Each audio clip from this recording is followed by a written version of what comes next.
hear myself through my headphones. Yes, man. Like, I feel real good about this right now. Pay attention, because you are now listening to Permission to Speak Freely. Okay. My bad. My bad. Wow. Where you at, David? I'm in Malaysia, bro. Malaysia. Yeah, you living like a Malaysian prince. Yeah, man, bro. Doing big things out here, bro. You know what I'm saying? We out here protecting everybody, man. Make sure everybody stay safe, bro. That's what I got. From the hotel room. You got the whole floor? You got the presidential, man? Right? That's what it looked like. Oh, This is a movie suite. Yeah. Dang. Hey, man, for the listeners, Damon is here, yo. What's good out there, world? I'll let your boy, man. What's going on? On deployment with the Master Chief hat on already? Yeah, man. Well, you've been a Master Chief. Actually, you've been a Master Chief. Command Master. This is like your first episode since making Command Master Chief. Maybe. Yeah, man. Damon, where you at, man? I'm on the I'm still in the Nimitz right now. Hopefully I'll be transferring in a couple months, hopefully. You know where you're rolling to? Yeah, VFA 113 at Lemoore. Okay. Yeah. So, hey, just for the listeners, we got four CMCs on this episode. Honestly, actually, it's four of us. So I got that's why my first question. Yeah, that's why my first question. Retirees. Don't do that. Yeah, and then then we got two retirees. I think for the listeners, y'all know Damon. I think if y'all know Aaron, better know me, bro. Y'all know Aaron. Well, it's been a while, Damon. Y'all know Tisha. Y'all know Kobe. There's only one of us that y'all don't know, Frank. Hey, Frank, can you let the people know who you are? Oh yeah, man. I'm Frank Jackson, CMC, currently over at MSTIC Lamp, which is Mariner Skills Training Center Atlantic, over in Norfolk, Virginia. So we own the BDOC Division Officer course. We own the OD course, QM Schoolhouse, Engineering Schoolhouse, OSM8 Schoolhouse, all in the Hampton Roads area. So we kind of the ISIC over here via AdCon. Also Farrier Fighting School. For me, myself, I'm 30 plus years in the game, about to retire later this year. Just active leadership, man. You know how we do it, man. At CMCs, we executive, we try to force multiply, do mission stuff, make sure we good to go. It's lonely at the top, as I always say, but at the same time, we probably the most direct when it comes to getting stuff done. And what I mean by that is, everybody want to be the CMC until it's time to be the CMC. Yeah. Hey, man, I got some bad news for you, Frank. I came full of shenanigans and ignorance today, man. It's all good. Break sounds super sophisticated and official, man. That's me, man. That's me. I came full of shenanigans. Hey, if you have Frank Command, skip this one, man. I'm saying we're gonna have fun today. We'll get Frank too easy. He's gonna find that line to cross it. I'm telling you right now. Hey, so my first question is, well, I'm gonna read a post, and I kind of want us to dig into it a little bit. Hey, for the listeners, if you don't know, this ain't an episode. This, by the way, a bonus. I don't even know what this is yet. We gonna figure it out. This is an old post from Facebook. I screenshot it so long ago, but I'm finally to reading it. So here it is. It says divorce and military. It's a Facebook group. Hey everyone. So my STB ex-husband of 15 years has found out that one of our children isn't his. He's asking for full custody of two of them. He told me to keep that one. He had found that out during the holiday party for the command 5 years ago that me and his commanding officer got intoxicated and hooked up. That's when I found out I was pregnant. He's now retiring, and it's been more than 10 years of marriage. Am I entitled to 50% of his retirement, right? He helped raise our other kid. I don't think that is right now for him to abandon him. I don't know. She said what to do, and some of this shit is not written correctly. She said what to do and where to start with the divorce process. Need advice and help. Y'all got some advice for her? Well, hold on. First, what's the name of that Facebook group? Divorce and military. That's crazy. Yeah, I mean, out there. I think at the end of the day, in this particular one, first, what she need to do is she got to look inward, man, and try to understand what he's going through. To have a child and to raise a child with the consciousness and subconscious thinking is that your child, that's a lot of weight to find out that's not your child. That's hurt. That's internal. Like you wouldn't even know how to express yourself. And in my mind, she's going superficial. She's thinking about all the external stuff. She's not looking at the relationships, what's going to happen after this piece. She's not looking at, or how is it going to affect the child? Does the other guy know? Did he miss the opportunity of being a dad? It's like so many different elements in that it, to me, is all superficial. I just want the money. Am I entitled to 50%? You skipped everything else and went straight to that. So my advice to her is don't even look at the money yet, because she needs to look at how it's going to affect, the current husband, the dad that's not in the picture. Does he want to be in the picture? Does he know he have a child? How's it going to affect the child? Because the crazy thing is, as we know, is when that child gets old enough, that child can't articulate anything now. But when that child gets old enough, there's going to be some heat for mom. It's going to be a conversation she wasn't ready to take on, because that child's going to find out, and hopefully they find out the right way through counseling, by just, the dad sitting down saying, hey man, I know I raised you for all these years, but I'm not your dad. Because now they got to do some searching, and that's going to be a job itself. So to me, the advice is she needs to start internally and stop thinking about the money. Because right now, 50%, 60%, 80%, even got 100% is not going to be worth the burn she's about to get when that child gets older. That, my friend, is a civilized answer. Civilized. Hey, That's I'm that's gonna go very beige rage with it when you come to me. So beige rage? yeah, beige rage, man. Oh man, I'm sitting across the street, bro. I'm watching everything, bro. I'm on fire right now, bro. All right, look, off the top rope. She said she hooked up with the CO at the holiday party. Yeah. That's a lie. No one just hooks up at a holiday party. She built up to that point to get with the CO. And then, that was unprotected. That's crazy, right? And then, like Frank said, her first thing is thinking about the money. You're not even thinking about your child, right? And then you're lucky buddy ain't do nothing crazy to you. You might want to leave him alone. So I think, first of all, like I said, you talking about you just happened to hook up with your CO. No, you didn't. You was with him for a whole bunch, and you was in the moment. You wanted to get excited and spice it up with your side piece, happened to be the CO, and then you went. It's probably not even the CO's kid. It's probably someone else's. True, man. It could be somebody else's, man. It just, I mean, you don't even know the relationship that the CO had with her husband. That's, they had a heat. I mean, because, sometimes we don't get along with our COs. It's hands down, And if that's a thing, or even the opposite, if they were good, if they're good friends. What if it was, they had a good relationship and everything was good? I respect that. I respect my CO, and we got him on the high pedestal CO list, and now you find out this, man. It's a Jerry Springer show right here, man. Right. What if the dude was a CMC? Yeah. Oh. Yeah, you said no one just hooks up with their. No one just hooks up at the holiday party. Not like that. Not with the CO. You gotta build up to that. You're not gonna know when the CO is gone it gets for wild 15, at holiday 20 parties. minutes. Yeah. But Holiday parties get wild, man. Party? Yeah, the holiday party. You saw the Ike. Those the Ike. Listen, they tore that damn holiday party up. So it's a whole lot that go on at the holiday party. Yeah, anytime you have a holiday party on Wavy 10, man, it's a wrap, man. Right. Like you made the news, man. And did it say that did he just find out that it's not his, or because I know she said it happened 5 years ago. No, he found out 5 years ago. Okay, so they probably been going through the divorce through that. Well, it sounds because divorce don't take 5 years. It shouldn't. Mm-hmm. So that means that there was a period of time where he was actually trying to look over it. She probably kept cheating. Or it's just something that he just felt like, I can't trust your ass no more and you got to go. And your ass is sitting there asking for a payout. Like, for real? She trying to get some advice. Right.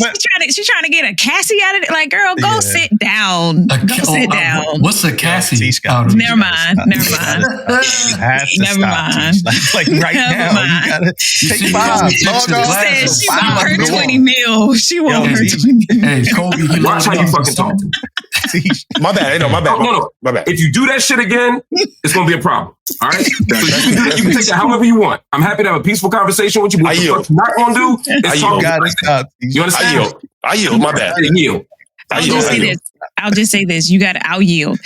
You just got to be careful with who you marry, especially being in the military, because they do have these groups. Yeah. And these groups have been a thing for a long time.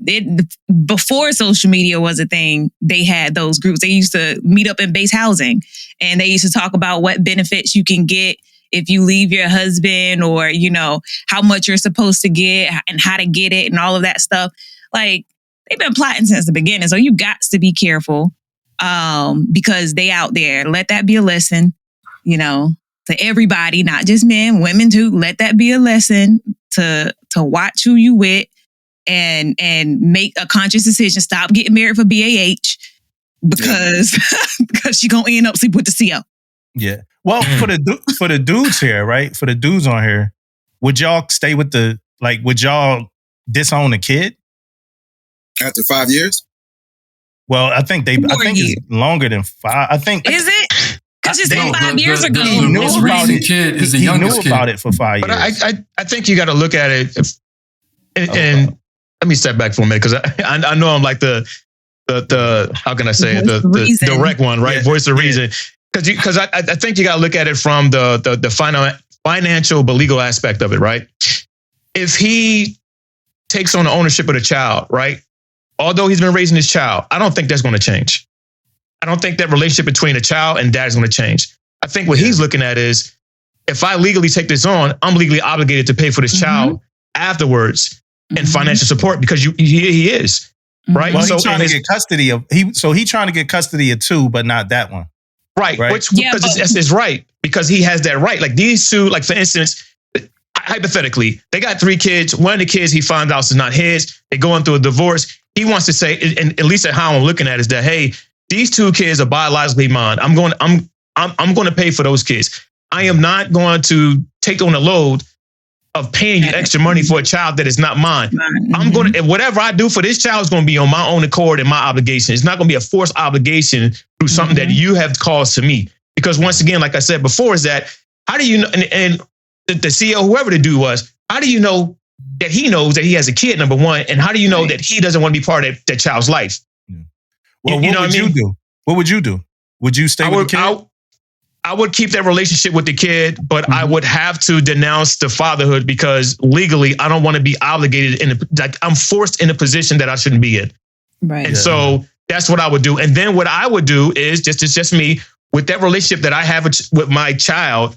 Later on, me and that child, we can make amends, and then I can claim that child under that child's right, saying, hey, I want you to be my dad. Then we can go through. I would rather fight and pay out, not to do anything up front. So with that, me and that child can have an obligation, but mom is not going to force that on me, knowing that this child is not mine and you did this to me, because you've been raising this child financially all those years. Yeah, because everybody look at Kobe. What would you do? No, my bad, bro. Go ahead, Frank. Let's finish your statement, man. My bad. Oh, so I mean, literally, that's where I would get at, because the relationship is not going to stop. It's no different than with our sailors, man. Our sailors get in trouble, they get NJP, they get kicked out the Navy. As long as they got a good rapport with you, still going to see them through. You know what I mean? And you got to imagine raising a child for 5, 6, 10 years, 15 years, and now you find out the child's not yours. You're going to be hurt, but financially you're going to be strapped. You're not going to go through that route. You'll rather do that on your own. So I mean, that's my point of view. Okay. So there's a lot of allegeds here, right? And we think it's the CO's child. We don't know any of the specifics, and then now you have a vested interest with this child after 4 or 5, whatever years, right? So it's important to slow down, measure things out. Frank is spot on with, having that relationship, but over the course of time, you got to get to the grassroots of it. It shouldn't be up on the child to go out and find out who their father is after all these years or till they come of age. You should be helping out with that process, right? Yes, there's a financial piece, but it's important to get to what the child needs, and putting the mother aside and putting all the angst aside as well, and making sure that you're the person with the level head, right? Because in the midst of the mess, when we're in there, having DRBs or whatever, somebody got to have a level head. If everybody off the rails, it's not going to be conducive. It's not going to correct whatever the problem is, right? So somebody has to have that level head to say, okay, this is what's important. Let's maintain what's important here without putting ourselves in jeopardy. That's the worst part of family law, is that you have two people who are heavily emotionally driven, that are going through, the two people who feel like, they're hurt or, whatever. And it's like the interest of the child seems like it's put on the back burner to the two people. They're not trying to, it's just emotionally fueled. I see. Damon think I'm about to say something crazy. No, I'm laughing because of how serious this topic got. You didn't think it was gonna get that? I thought it was gonna be funny. No, this is stuff that happens all the time. Yeah, I can't see nothing funny about it, man. I think this happens. That was the funniest thing. That was the funniest thing I read. That's why I say it was so hilarious. I'll say that it don't necessarily happen where it's like the CO, but I'm telling you, like, it happens so often. Yeah. Working in the legal office, I know it happens very often where Jody is a real thing. He is definitely a real thing, and he be wrecking marriages around here. Yeah. But you have these two people on opposite sides, and one is trying to get over on the other, and it's like just emotionally fueled. And then you have the kids in the middle of it that all they want is, a peaceful home, They just want to have a relationship with the mother, the father. You got people like trying to keep people away from folks and stuff like that because they're upset. So it's nasty, man. It does. It gets really nasty. Look at Damon's face, man. What you got to say? What you got, Aaron? Come on, Aaron. Come on, man. Right. What you got, man? All right. So touching back to what Frank said, as far as the father being hurt, you can't get over that. Like, he imprinted on this child, thought it was his, right? That's the one piece. You ask what I would do after, I try to process my hurt and pain. Yeah. I have two other children that I'm raising, and that's their sibling, right? So I'm like, listen, I'm going to show you all. I'm going to love on y'all. I'm going to love on your brother. I'm going to keep y'all together. I'm going to be a level head. Your mama going to catch hell for me, but I'm not going to talk bad about her. But I have two children that want to make sure that their younger brother or sister is good to go. So like Frank said, I make sure, hey, I'm not legally, financially obligated to do anything unless I want to. Absolutely. And I'm going to try to make sure that, all of my children have as safe as a home, a healthy, emotional home as possible. Yeah. I think you hit it in the head. It's like second and third order effects on this one, man. Like, like the brothers and sisters, man, they're gonna have their issues too, man. You know what I mean? Yeah. Like the other siblings, it's a lot to it, man. And hey, to your point, man, I get it. I can't even be. I guess because I see it so much, like Tisha said, in the mess. I see it so much, man. I'm taking chiefs to DRB and I got officers in the war room getting their heads crushed in because this is what they're doing. You know what I mean? Mm-hmm. They're doing it on the ship. And next thing you know, I got we get the emails. We get the emails from the spouses coming in, man. You know what I mean? At CMC, at DDG, whatever, or CMC at this and that. You come into your office 0800 in the morning, boom, you look at your emails with pictures and all this stuff like that. And then you're like, who's sleeping with her? What's going on? And then we gotta activate the panic button. And we see how it not only disrupts lives, man, it disrupts our commands, man. Yeah. Do you guys spouses come to the quarterdeck? Yeah. I do. I had some run up on the ship. Man. It's crazy, man. And then, as of late, especially in the last few years, man, when you got these type of things, man, when you had the female chief that was killed down in Jacksonville a few years back. You had the guy over in California where, the Sabu he was sleeping with came and shot him up in the driveway. I mean, this is out of control, man. It's out of pocket. Damn, y'all. Yeah, man. I'm sorry for the listeners. Kills Damon's vibe, man. Hey, what you got, Damon? What you got for this, man? Hey, man, I don't have that much, bro. But I'll tell you this, man. I think I don't even believe the post at all, man. I think that was for some clicks, bro. But tell you what,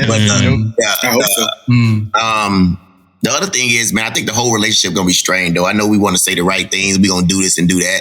But I think it's gonna be a whole relationship strain now on everybody. Yeah. And hopefully, the dad can stay supportive and do this and do that. But I'm telling you, it's gonna take a toll. And it's gonna take a whole. What I would do, I try. But I'm gonna put it just like that. I will try to have a relationship with the kid. But over time, man, I'm telling you, with the pain and all that stuff over time, I don't know. And I can't give you an answer on what I do, but I will say I will try though. You know what I mean? I'll try to make a relationship work. But I know it's gonna be painful. It's gonna be a time, man. You gotta think about that shit for a second, man. Like this is now no longer your kid. You don't know what you really gonna do. We can say what we think we gonna do, but when that shit hit, man, who knows, man? Like who knows what you gonna do? Yeah. I seen a lot of dudes hold it down though. Like still stay with the. Still, because the kid ain't had another dad, ain't seen. And I think this I ain't really give my opinion. The only thing I'm gonna say, I ain't give my opinion, and it's really not value added in this conversation right here. But the only thing I'm gonna say is that I think that the fact that it was his CO, like, affected him more than anything else. Like, it could have been another dude. Like, but the fact that you did this with my CO at a holiday party was that's just bad news. Speaking of COs, right? So speaking of COs. I want to see how we can make this serious. This must be an open segue. So speaking of COs, right? You out with your CO, right? You out. We got a couple CMCs in here, right? So you out with your and we got some, we got some retires in here too. So you out with your CO, y'all out. Maybe it's Navy week, whatever y'all doing, but y'all went somewhere together. Y'all went to go do lunch together, and somebody punched your CO in the face, man. It's a dispute. And they punch Skipper in the face. Are you sliding for Skipper? Well, I'm a bastard arms now. What you gonna do? You never really spit the shit. What you gonna do? I will pick him up, bro. I will pick him up, man. I will get him on up. I will make sure he don't get hit again. You know what I mean? Like, it's still smoke. Dude's still there. Bro. Like, they still there. What you thought? You CMC, you with your CO. You holding your CO down or? Let me tell you, man, me and my COs, we all been pretty tight, man. I'm not letting nobody roll on my CO, man. I'm over 20 plus years. They can retire me. I call it a day. But at the end of the day, I got to make sure that we protecting each other out there like that. There's no way. There's no way I could just stand there and let my CO get his ass whipped. So if I translate that, that means it's translated exactly what I said. Yeah. You in the CO, but I mean, that's crazy. If you, wow. If this is like being shore patrol, you're going to be out there for whoever, you know what I'm saying? Like, it ain't necessarily got to be the CO. It could be the XO. It could be, Seaman Timmy. I mean. Yeah, because at that point, you defense, man. You're on defense. You're not on offense. You know what I mean? Right. If your CO get hit, I mean, legally, you're in the right. You good. This ain't no op rep, man. This is straight up in the streets, man. I mean, this ain't blue, man. This is straight up, yo. All those times you've been in port with another ship, or you've been in port with the Marines, and a fight go down. You know what I'm saying? Like, all the time, man. Come on, man. Come on, bro. Hey, back in the day in Japan and in Zama and Yokota, bro, fights used to go down all the time. All the time, playing fights without social media. You know what I'm saying? And cats knew, hey, man, you could have all that ruckus, but at the end of the day, somebody at the after action report gonna be like, man, did you know boy didn't even go in for you? You know what I'm saying? Yeah. And it could be one or two things. It could be, man, every time we go to the club, you always getting into something. I'm just letting you feel that heat. Or two, I'm gonna slide for you, but bro, I ain't going out with you no more. So it's a one and only time right here. I think I am, brother. I will take 20 years for the milk. I was gonna play that. Damo, we gotta get these controls away from Damon. I think Damon did that. I was gonna do that. I think Damon did that. Damon got some type of control, man. I ain't got no damn control. That wasn't me. And Patty my elbow. I did it with my elbow. Wow. But the timing of it though. Yeah. Right. What do you do, Tisha? You sliding? I'm not a fighter. I'm a lover. So what you gonna do? You just gonna pick Skipper up off the ground? Listen, I'm gonna be there to take notes. I'm an LN. I'm gonna be there to take notes. Who hit who first? Nah. That log book gonna be stacked. Right. Right. You going back to the ship. You might go back to the ship looking great, but you going back to the ship, you ain't gonna have no dignity. I'm gonna try to put him over my arm, try to carry him back. Do the man carry. Try to hacksaw rigid. Conscientious. What is it? Come on, man. You gotta walk. You gotta get to hacksaw rigid. And even if it's a female CO, I don't know if I'm trying to fight nobody. What is it? A conscientious objector? It ain't what I do. I'm not. Oh, what no smoke. What about you, Aaron? Me? Yes. Yes. Me? Yes. What you gonna do, man? You swinging? Sliding? Wait, what you think? Sliding. He's sliding. Say what you think.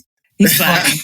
He's looking that for a Navy reason. Times gonna look a little different. That story gonna look a little different than the Navy Times, man. All right. What I'll do. You're looking for a reason. What's understood ain't got to be said, man. Right. To answer the question, I'm sliding to do what I got to do. And then afterwards, I expect to have the next follow-on tour of my choosing. Yeah. Does it matter? That's the CMC I want. You know what I'm saying? Does it matter where? Does it matter where this happens at? Absolutely. If I'm in Australia, I don't know, man. Everybody looking like rugby players, man. Yeah. You might take an L on that one. I'm talking about like you can't do it at like Jersey Mike's, right? Tropical smoothie, right? Like that can't be. A CEO in his CMC. Tropical smoothie. Oh man. Hey, so the nav admin came out, the new nav admin came out for BBA and SCM. Read through it. I seen people make flowcharts. I saw they changed the fonts on the nav admin. I don't know if anybody noticed that. I'm sure Aaron probably did, but they changed the fonts and them shits became slightly harder to read. So they put out the new nav admin. We read through it. It looked like as a chief now, you could get promoted and stay on your ship with the ARA thing. And we're not going to deep dive the nav admin right now, but definitely the BBA and SIM nav admins came out, and a bunch of senior chiefs and master chiefs made rank, a bunch of good ones too. I saw, maybe it's because everybody I know now is in that realm. So like everybody I know on my Facebook is making it. And then like the E5s and E6 got promoted too. So hey, just congrats to everybody. I know we got SIM and BBA, so it's like a 24-month thing, but congrats, man. Congrats. Congrats. My homegirl, Kim Singleton, NCCS type. I peeped how the fleet is now expecting those fact sheets accompanying every nav admin. If you don't put a fact sheet, Cat's like, man, I ain't reading that. I'm gonna wait for the fact sheet to drop. Right. Gotta put the fact sheet, bro. Say what? You said they gotta do it. They should have do the flow chart. You know, like your command, they did a flow chart. For that, I think a flow chart would have helped for that. I think, people had like this hatred against like flow charts for a little bit. So are you serious right now? You're not smiling. Yeah, I'm serious. Okay. Yeah, I'm serious. I think they don't want to do, flow charts no more because people had this hatred for flow charts. But I think a flow chart would. I liked the flow chart that y'all did. That showed that it was fire. Oh, us? Yeah. We're not confirming or denying we made the flow chart. It's not official yet. You know what I'm saying? Yeah. I put that out to my sellers. I told them I did it. Oh, well, there you go. All right. I tell them that. But yeah, hey, just congrats on everybody, on everybody. I got a CMC question or just an overall chief, senior chief leadership. I think all of us been in positions of leadership.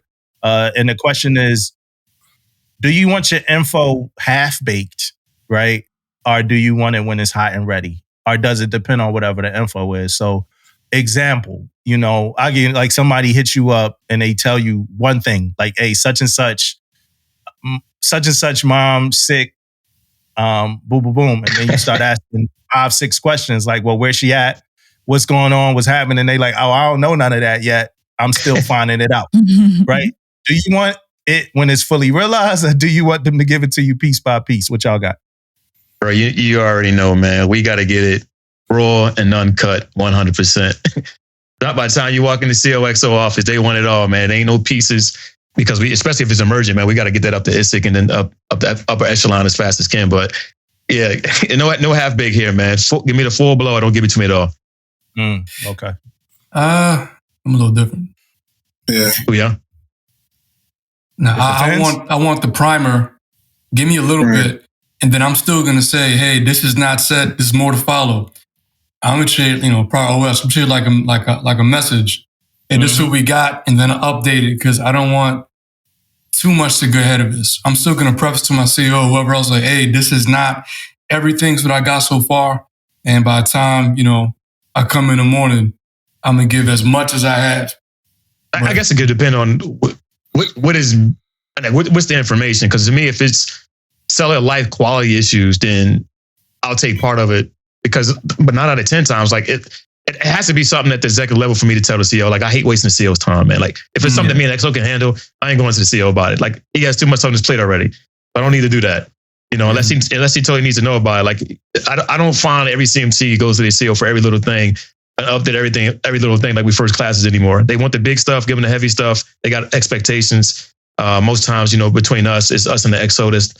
They want to go on discipline and dive into all the nuggets of all the stuff around the command anyway. So, at the end of the day, I won't go to my CO or anything. So if it's like a quality of life thing, life or death, damage to equipment, mishaps, yeah, I'll bring it to them. But if it's anything other than that, it's half baked, I don't want it. Yeah, I just did that to my CO, bro, and I felt like as soon as I started talking, I said, "Why the hell am I why am I talking to him right now?" Like as soon as I started, I'm like, "Hey, we might have a religious accommodation selling soon." It's not peyote, but I still. But so the thing was, right? I thought I had everything, and then I had called, the Chiefs 5 minutes before I talked to this. So now, like, I thought I had everything, so I'm geared up to talk to the captain. Yeah. I call the Chiefs, and they tell me something completely different. Like, no, it's not peyote. Yep. So, but I was so geared up that, like, I just still, like, just walked in his office, and as soon as I started talking, I'm like, why the hell? And he was like, so what is it? CMC? Is it peyote? I was like, I shouldn't. I'm sorry, sir. Like, I shouldn't even be saying this to you. Yeah, one thing I learned. Go ahead. I was going to say, one thing I learned now is that I'll be honest with you, you hit it on the head. Like, a lot of chiefs bring you initial information, but it's not factual. Mm-hmm. So if you run in and tell the CO something and you change that story around, who looks like the idiot? Mm-hmm. Yeah. You know what I mean? We do that trust but verify, because I give you a perfect example. We have a seller that was TAD, but he was reported being PCS. So if it's a PCS student for us, we own that whole process. So DUI, PCS, we own it, we got it. But the seller was TAD. So his command never got notified of what was going on. And so we missed that whole chopping block in just a minute at a time. But at the end of the day, the seller got locked up, and it was just a bad show, man. It made it seem like we didn't know what we was doing. And I questioned the chief. So I said, how did you not know he's PCS or TAD? That's in your wheelhouse. Yeah. So it's small things like that, man, that cause headaches, man, in the chain of command if you don't get it right. So, like, to me, I just don't go. I've been doing it for a long time now. I don't take any and everything to the CO because I don't need to. Mm-hmm. Yeah, I'm tracking, but I'm gonna be a little bit of both though, man. Like mm-hmm. I'm not taking it to the CO half-ass, right? But if you want to give me some bits and pieces, then I'm gonna tell you, hey, I need more info before I go to the CO though. You can tell me something, I got it, I'm putting it together, but I'm not going to the CO until I got everything though. Yeah, but don't tell me that, like, don't tell me after every question. Like, people, like, when people give you this stuff, they be like, I still got to get answers. I still got to get answers. Yeah. Like, that's how they disarm you. Like, yo, man, look, this, but I still got to get answers. We don't even get full stories no more. We don't even get full stories no more. Like when somebody come bring us something, it's always gonna be half-assed. We gotta ask questions every time. Yeah. It's like they waiting for it. Mm-hmm. Yeah, I think you gotta, whatever command you go to, whatever mess you got, I think because, as you acquire experience and build things on your resume, you have to set those expectations on how they deliver information to you. So at some point, they'll get used to delivering the information the way that you need it. So it's tangible for you to talk to the CO and XO about, or even ISIC if you need be. Yeah. Yeah, you said setting expectations. Yeah, like, I tell the message I'm in, like, hey, I'm a call first, text second type person. If it's like something that's like really hot and pressing, just be like, hey, Aaron, put in your radar, man. Hit you up in the morning with the full details. All right, cool. So that way, if someone is to tell the CO through a different channel, hey, CMC, I'm tracking it. I didn't want to bring it to you until I had a full body, the full picture. Right.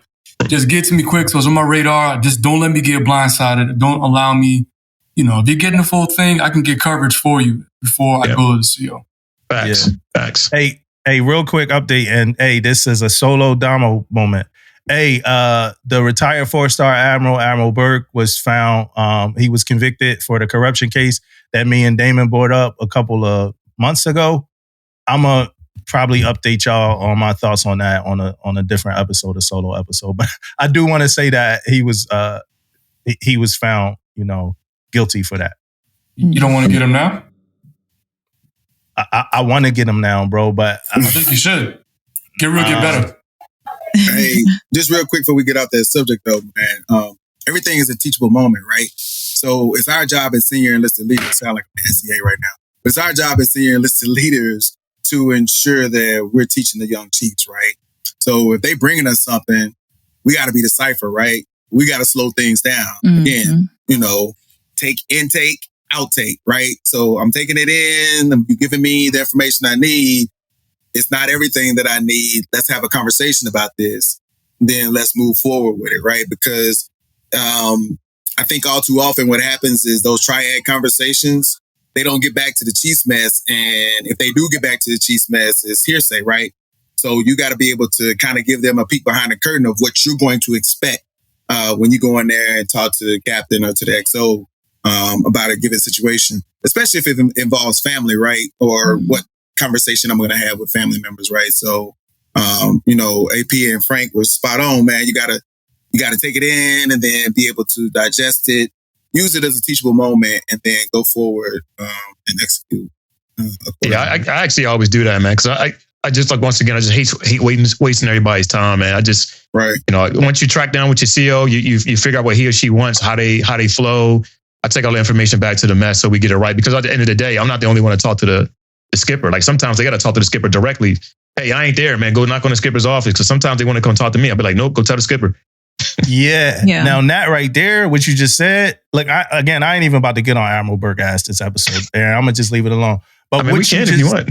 What you just now said, though, is the thing. Like, everybody sometimes people don't know that. Like, it ain't just your job as a CMC to just be the only person talking to the CEO. Right. Like about matters of other people's divisions. Like, yo, I'm not your conduit to talk to the CO. You, your department heads, your divo, y'all could go talk to the CO, man. That's how it's supposed to be. It's supposed to be the chief, the department head, DLCPO, the HOD, they supposed to go talk to the XO, and the XO and them bring them in and they talk about it. We in the know, we tracking it. If it's in our swim lane, we provide the oversight on it. You know what I mean? And then we provide that feedback later. But yeah, they got to knock on the CO's door, man. I'm not doing it all the time. Somebody try to do that. Hey, somebody try to do that to me when I first got, hey, just tell Command C and Chief to update him. So I ain't updating. They try to do it real slick too. You gonna say. Absolutely not. Yeah. What you say, Aaron? Nah, saying like, you got ground level truth. You got it. I'm not going to regurgitate everything you've seen firsthand. Right. And then like as a chief, as a young chief, you're told, hey, like, don't let your diva go up there stuttering, And then if you're a more tenured chief, hey, your department head up there getting shot by the XO, maybe you should go up there. You ain't got to say nothing. You just be like, hey, 2, 3, 4, and just go. Right. Yep. Yeah. You should, and then tell your chief, like, yo, man, you go there and tell them that's your program, your department. That's how you earn credibility for your department, man. Go there and speak with confidence. Yeah, I make sure all my chiefs roll in tandem, man. Like junior chiefs, they roll with their divo, and then DLCPOs, they roll with their HOD, the department head. Y'all roll together, man.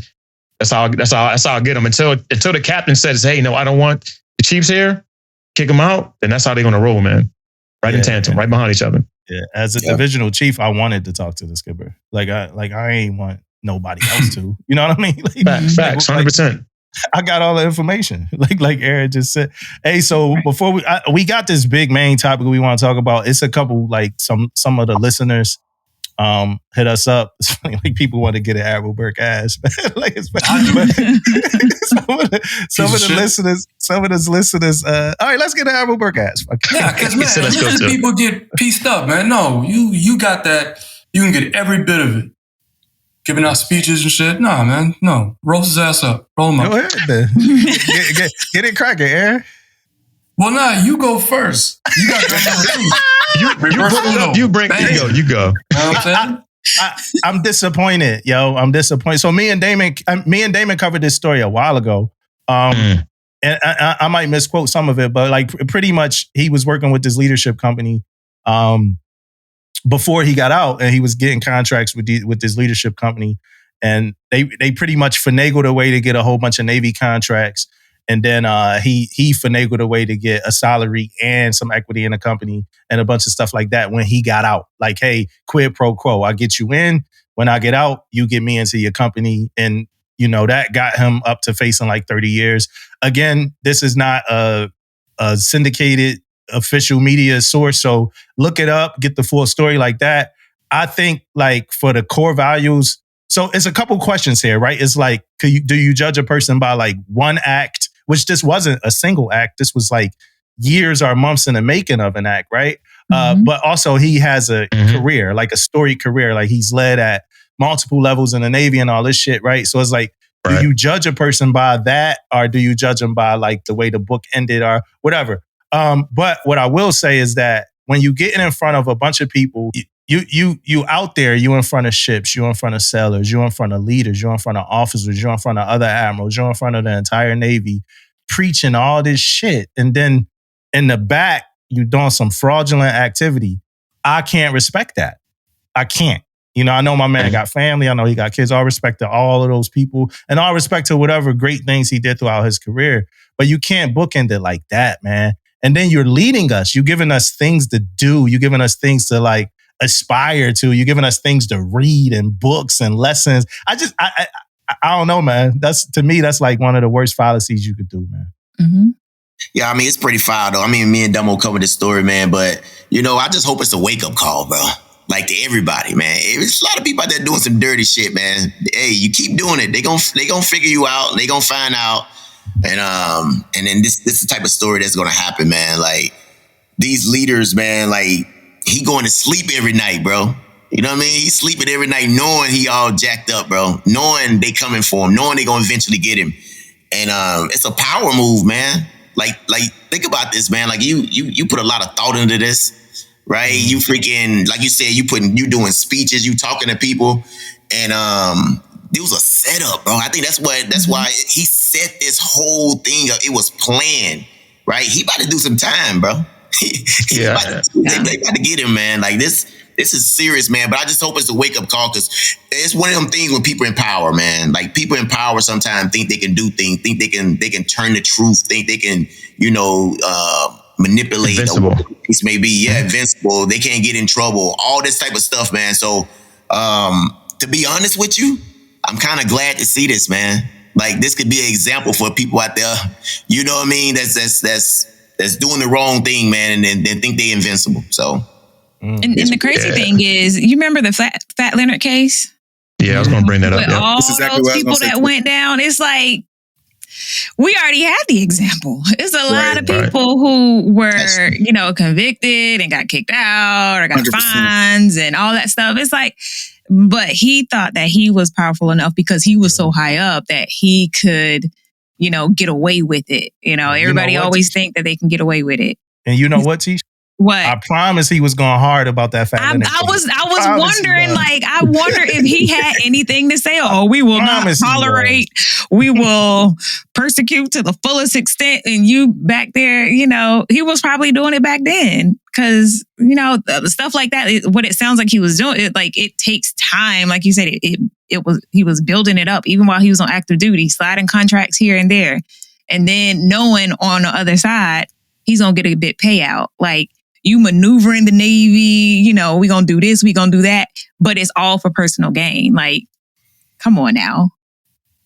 Come on, that's crazy. Yeah, it's part of the, it's going to happen again. It's unfortunate, but you guys ever heard of the Bathsheba Syndrome? Yep. Yeah. All right. Yep. So it's a real thing. Actually, we currently teach that now in our ALD courses for the Chiefs. When you get that high up in the food chain, it's part of the invincibility mindset, but also is that the people that are next to you, what I come to see is that they're less accountable to you, right? Because someone knew he was doing it. Everyone knows something. You don't sit that high up because anything that's coming in and out of his office, people are seeing, right? It just depends on, who's next to them, who's telling the truth, even though they'll still process on. Even at CMCs, our job, along with the XOs, to make sure we keep the ship right. We the left and right rudder of the ship to make sure the CO is floating right. If when the CO starts going left and right, believe it or not, like what people don't see behind the door, it's some tough talks that happens at our level. I don't know who's giving the admirals the tough talks. I don't know what Fleet and Force Master Chief are talking to them and saying, hey, this shit is fucked up, it's wrong, right? But when you do stuff like this, Fat Leonard, you got this case, you got, go below that, right? Go to the LCS ship that put the Starlink up, right? Like you got people that's constantly, I don't want to just harp on just money and admirals, because it's happening across the fleet at different levels and different things, but the question is the lesson, it just keeps rewriting itself and it's going to keep going on and going. My thing is, who's the accountability partner in that aspect? Because this is just part of Bathsheba Syndrome. You're so high up that no one is stopping you, and the people around you are kind of like your henchmen.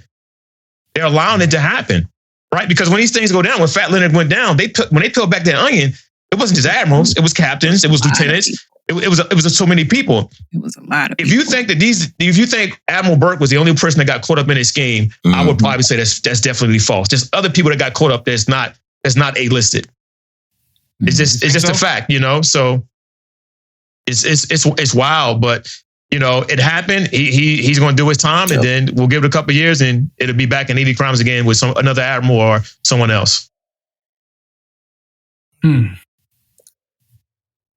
But to your point, man, it's just wrong to see leaders like that do these things, but yet they pushing our asses in every day. And you know, in the Chiefs mess, you know how it is, man. We get the stick, man. When the command looks good, who gets the accolades? It ain't the Chiefs mess. It's the CO. The CO smile on the front page with the person, right?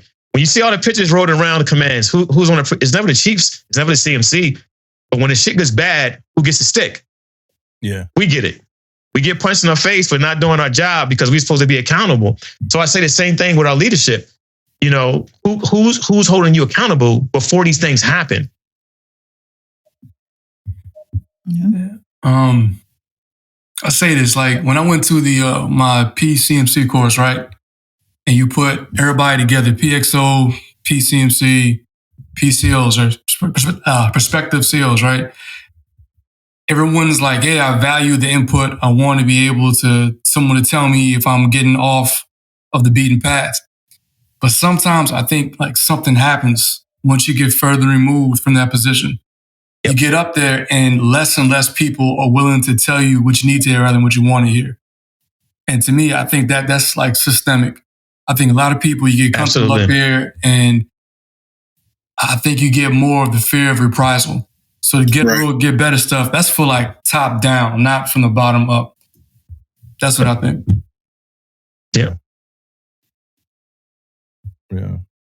Man, I thought you had some more smoke for Admiral Burke, Aaron. I mean, we turned this serious, he man. Gassed me up. He gassed me up. Boys, man. Yeah, he gassed up. I see his face and his cut. I remember he got that car salesman type of face. It is just, you know, selling Kia Sportages and whatnot. Know what I mean? Damn, Kia Sportage got not the kids, man. You know what I mean? The kids just took a stray. Damn.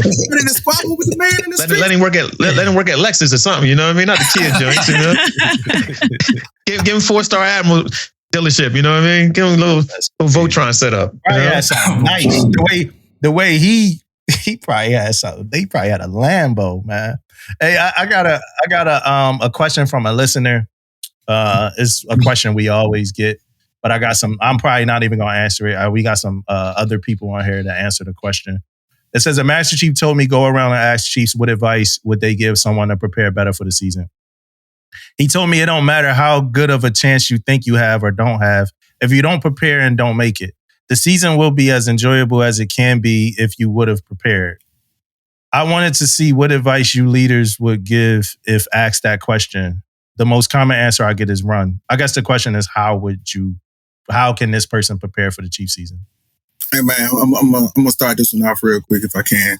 So I'm still reviewing packages even as retired senior chief, right? And one of the main things I tell these sailors is, man, don't listen to when you make your final determination on what it is that you're submitting for your package. Don't get caught up in listening to the messenger, right?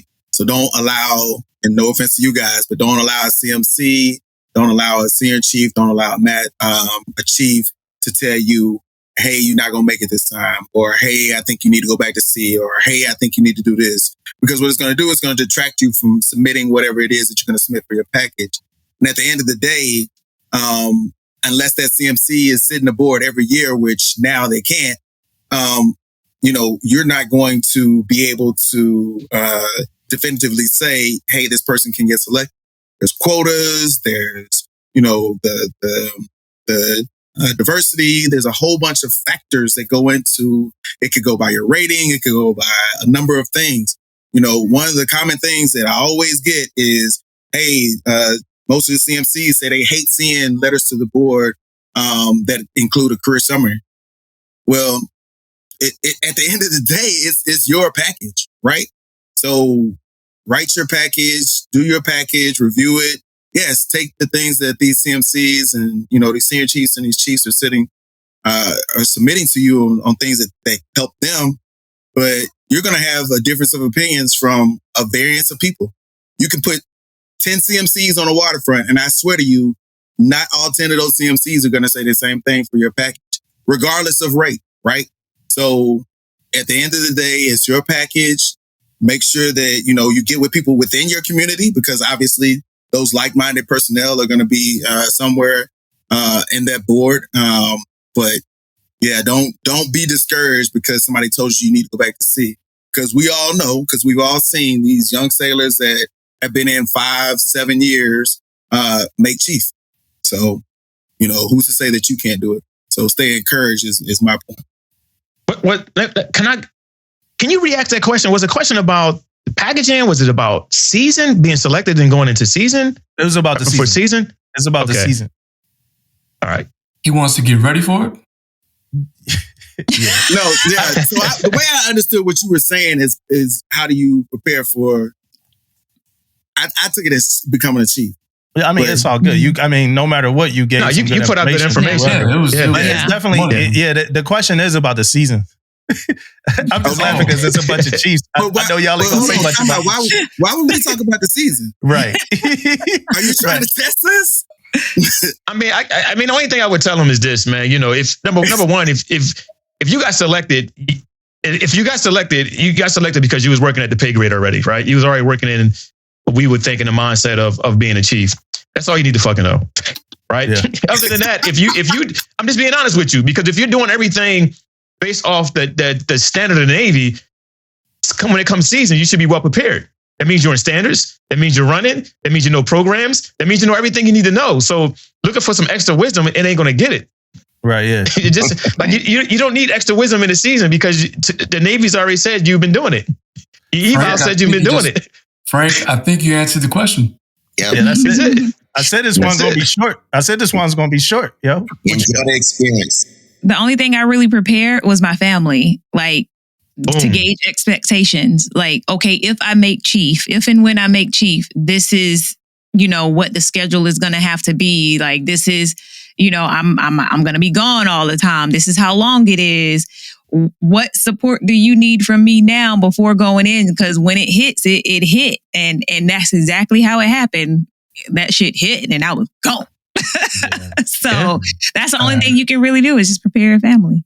Yeah, because having the support of your family and having the support of your family, it makes the season easier.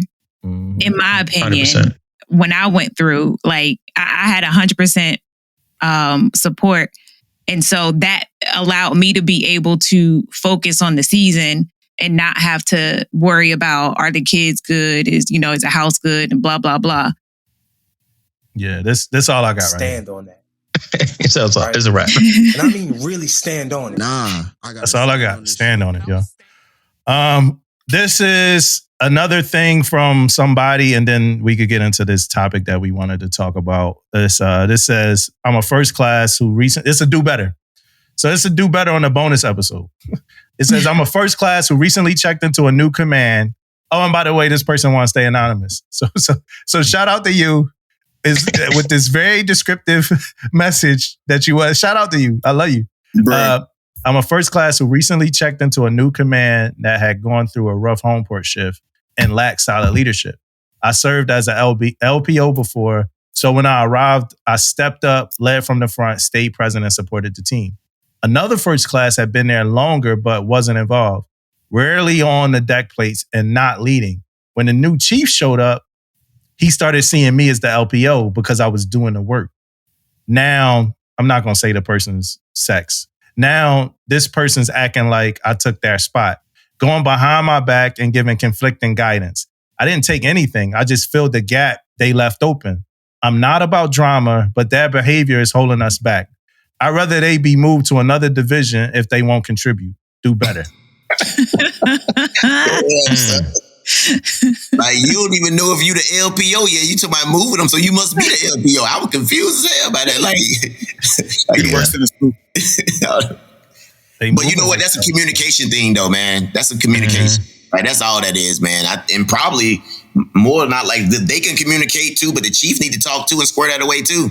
Now you know who's in charge. Like, they going back and forth and doing all that now. That's crazy, man.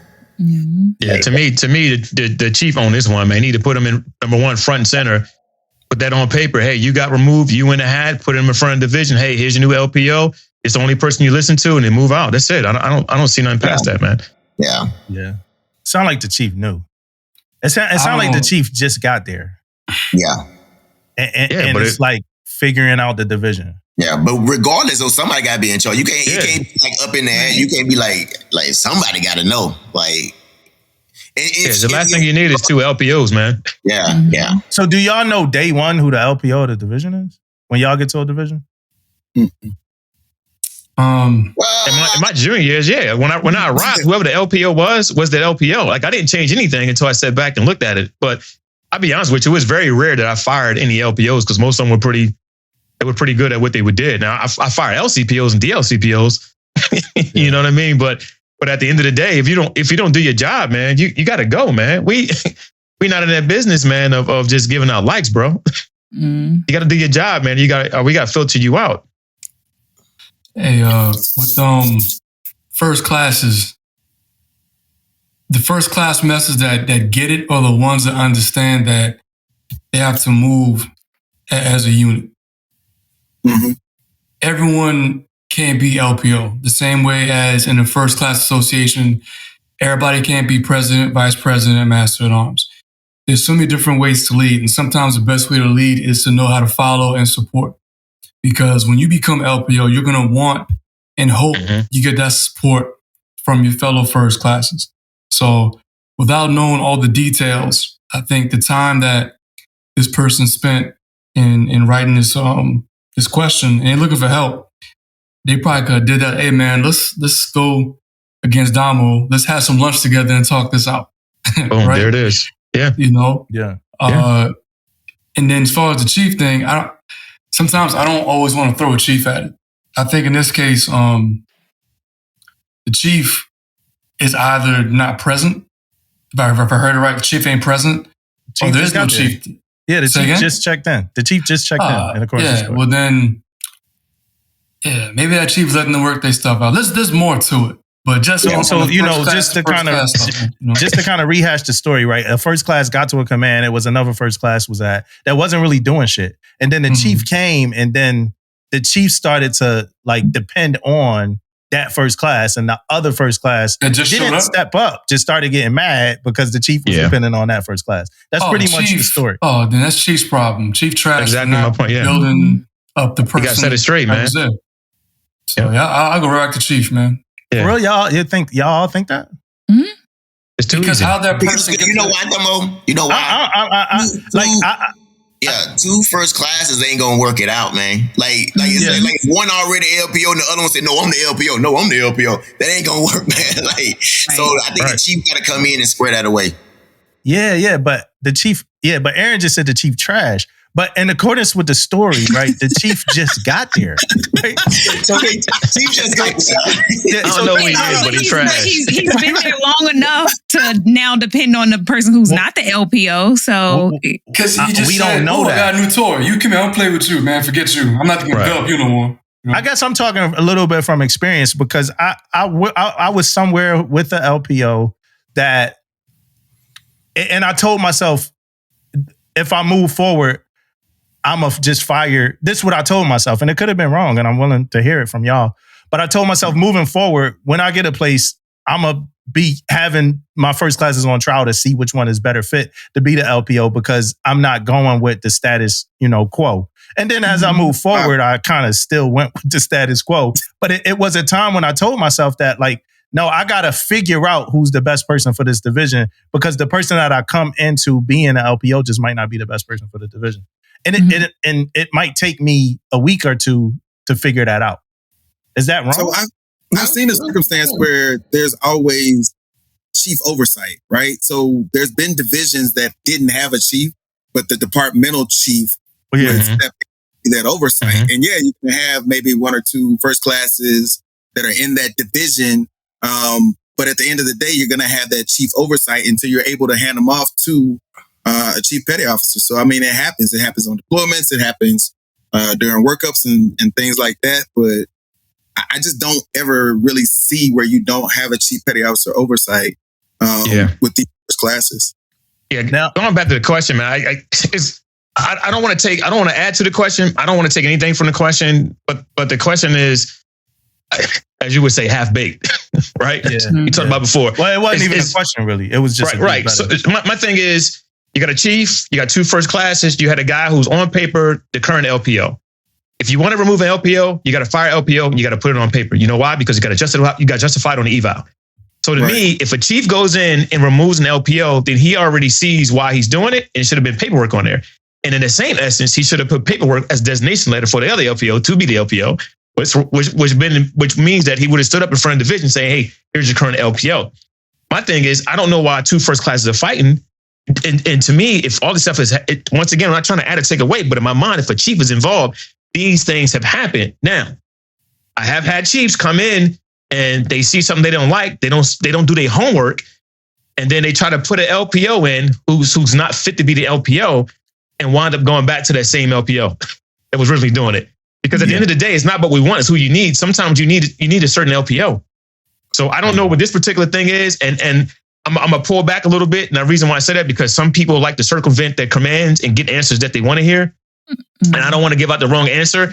My thing is, for that particular sailor who's listening, they need to talk to their chief and establish the expectation on who's the actual LPO and let it run. Yeah, so that's what I was going to say. Like, it's time. It's time to have the conversation. It's time to have that. I don't know how long it's been, whatever, but in my opinion, it's my opinion. It's time to have that talk. Like, what's going on? Who the LPO? If I was the first class, I would have it with my chief. Like, hey, I would ask for sure. I'm doing the shit. Like, what's going on? But like, from the perspective of the person who brought the question in, it wasn't even really that they had an issue. But like, so we know it's time. I agree with that. But I just think it was more of an internal infight issue between them and the other person, just about the other person, just because they didn't have a chief. So they was going unchecked for, X amount of, time. And sometimes, Kobe, that oversight, like the oversight could be administrative and sometimes checking on y'all. But when them shop doors close, that first class is, still kind of running. From the way the story sounded, it sounded like it's one of those scenarios.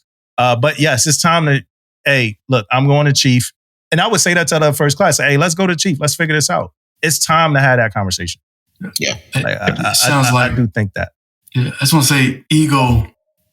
It sounds like a lot of ego, man. And I just want to stress, maybe the answer to any first classes who listen, your life, your professional life, your day-to-day, and more importantly, the day-to-day of your division is going to be so much better if you just put them at the forefront and understand that working together, that's how you got to move.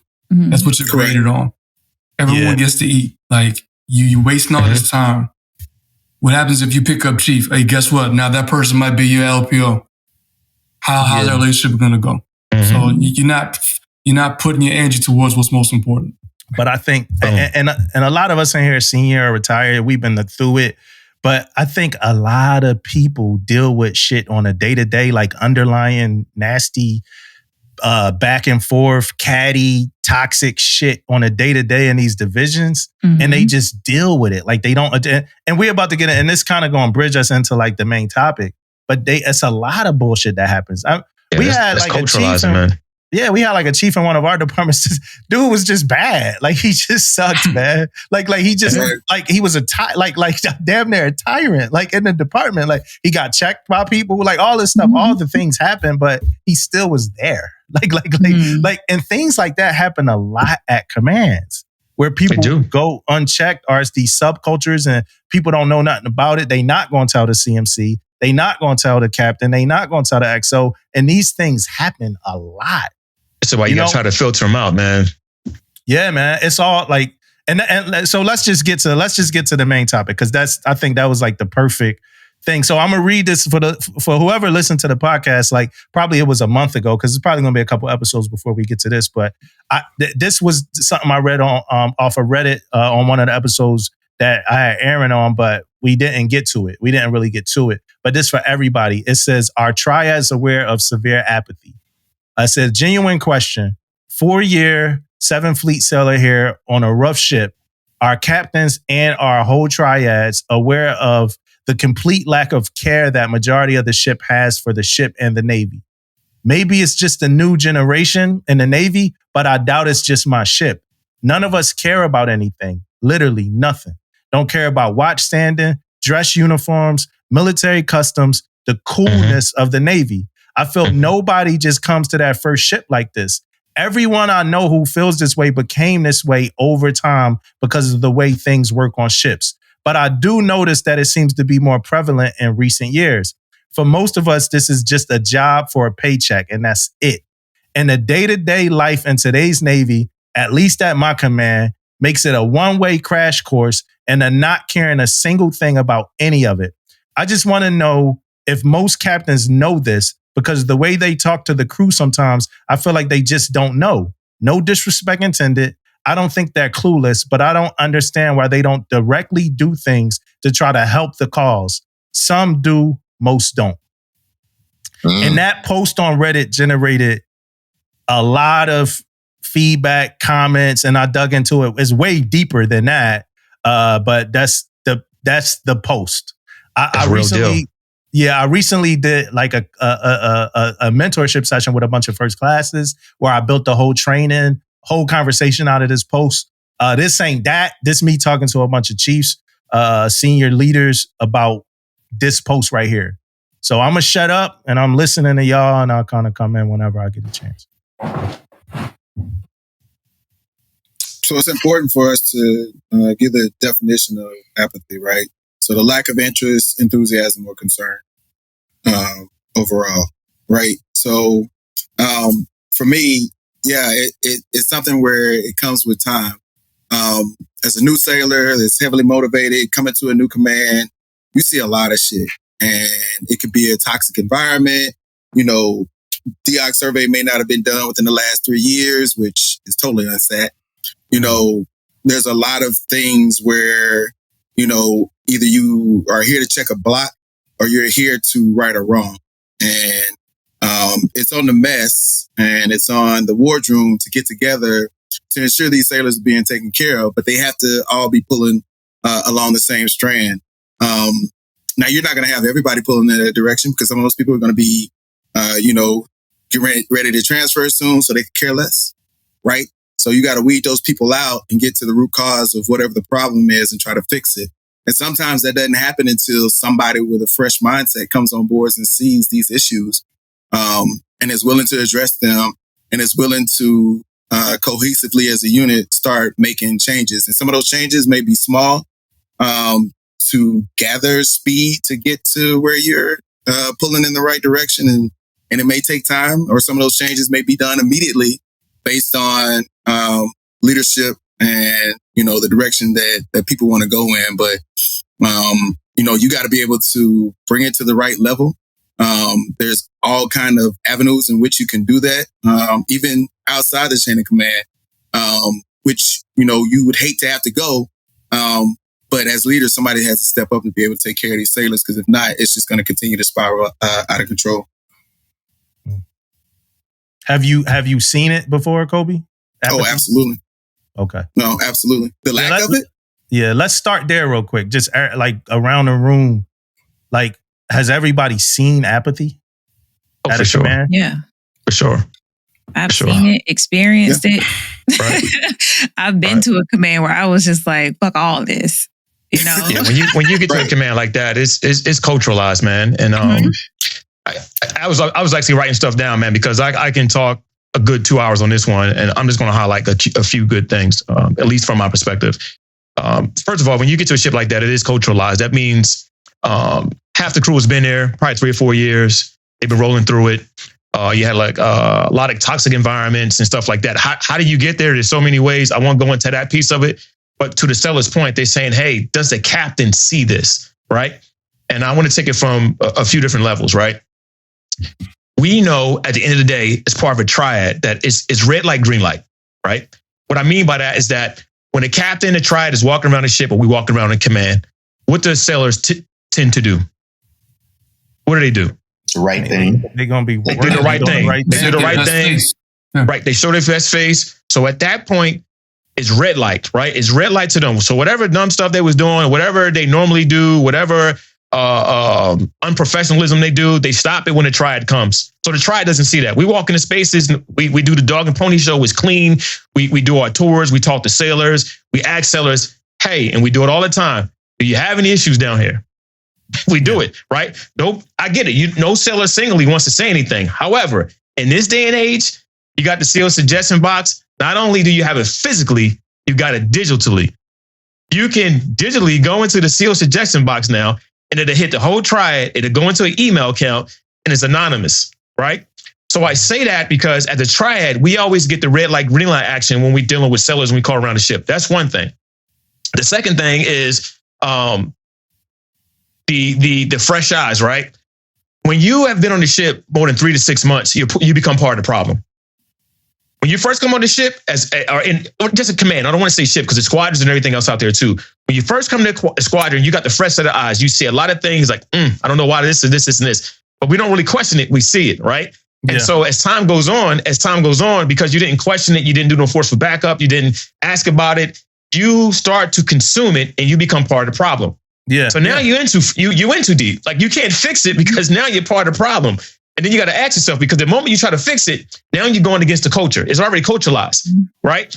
The best thing to do with CMCs, XOs, and COs, when we first get there, take 3 weeks, see what's going on, and start bringing it up. You got to start bringing it up, right? The good thing about us is that we have privilege to look at the DIOC surveys before we get to a command. You do your homework, right? CMCs do their homework before you go to command. You sit down for a month or two, you go through DIOC surveys, you look at the COs, because a lot of times what we get, depending on what level you are as a CMC, you get conversation from Fleet and Force Master Chief about your current triad. You already know where you're going to. You already know if the ship is culturalized. Like, I don't know if you guys are having that conversations, but in my path, I had those conversations for every command I went to. I've been having them for where I'm going. Right. Yeah. And they're actually telling you what you need to fix when you go to this command. Hey, I need you to fix this because it's messed up. Right. Yeah. And it takes a lot of energy to fix it. But to the seller's question, no, 100% of the time, I don't want to say 100%, 90% of the time, the captain does not know what's going on in those trenches.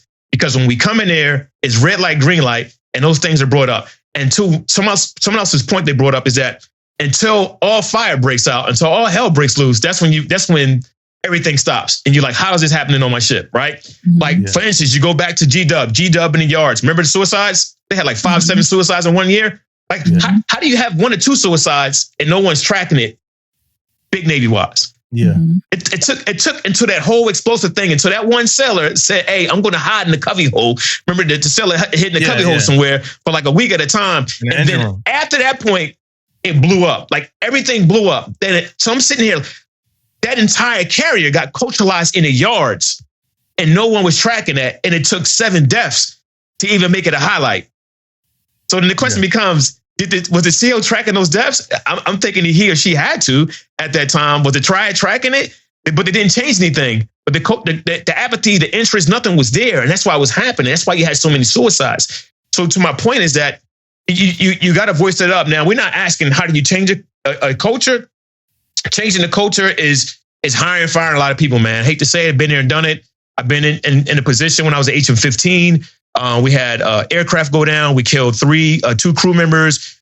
3 weeks later, we had another aircraft that went down. I was at FTC on the flight line at the time. 2 engines stopped. It fell 50 feet up the sky. We shut down for 3 weeks. Admiral Branch came through, fired our triad. Triad got relieved. The wing came in. They gutted our chief's mess. After chief's mess went home, half the war room went home. That's like the first time I seen the Navy work in a manner to gut cancer out of a command to make it better, right? And once again, this is on the aviation side of the house. Surface side don't move like that. Surface side, when things go down, when stuff happens, it's been happening for a long fucking time, a long time. And then now the sailors are getting hurt because now they're either committing suicide or they're going to mental health. Your manning is going down. You're having a lot of issues on the ship. Now, as far as like that, even when you change when you try to address a culturalized ship, it takes at least 18 months to see the benefits of that because you got to maneuver people off the ship. Yeah, I mean, you made a good point about firing people too. Like firing, you got to DFC them. Yeah, are people like, people get to where they like, oh, let's just wait it out. Let's just wait this person. Like you waiting out toxicity. Like right. So that is a good point. Like we really do need to fire people, and firing people need to be a lot easier. Yeah, it does. It does. When I went to my last tour, I replaced the CMC, and his conversation with me is that this person, he gave me a laundry list of people to me who should have been DFC'd on his watch. Yeah. And I'm sitting here like, why do you ain't do it? But that's what we get, man. I see Damon down there. That's what we get. We get a bunch of nastiness, and but now that we took over, we assume it. So that if we get fired for the last CMC job. Yeah. Let me jump on this, right? You know how people say, hey, we got to fix crime, right? Mm-hmm. I think this came in the last pod, Damon, about with the guy, was it James? And it's like, we got to fix crime. Well, what's leading to this, right? People are hungry. People don't have their needs met. They're going to figure it out. So if you talk about apathy in the culture, okay, being in 7th Fleet, there are times where you could demand, hey, people are tired. You have that chain of command, and that is it. Try through every official channel to try to fix the manning, right?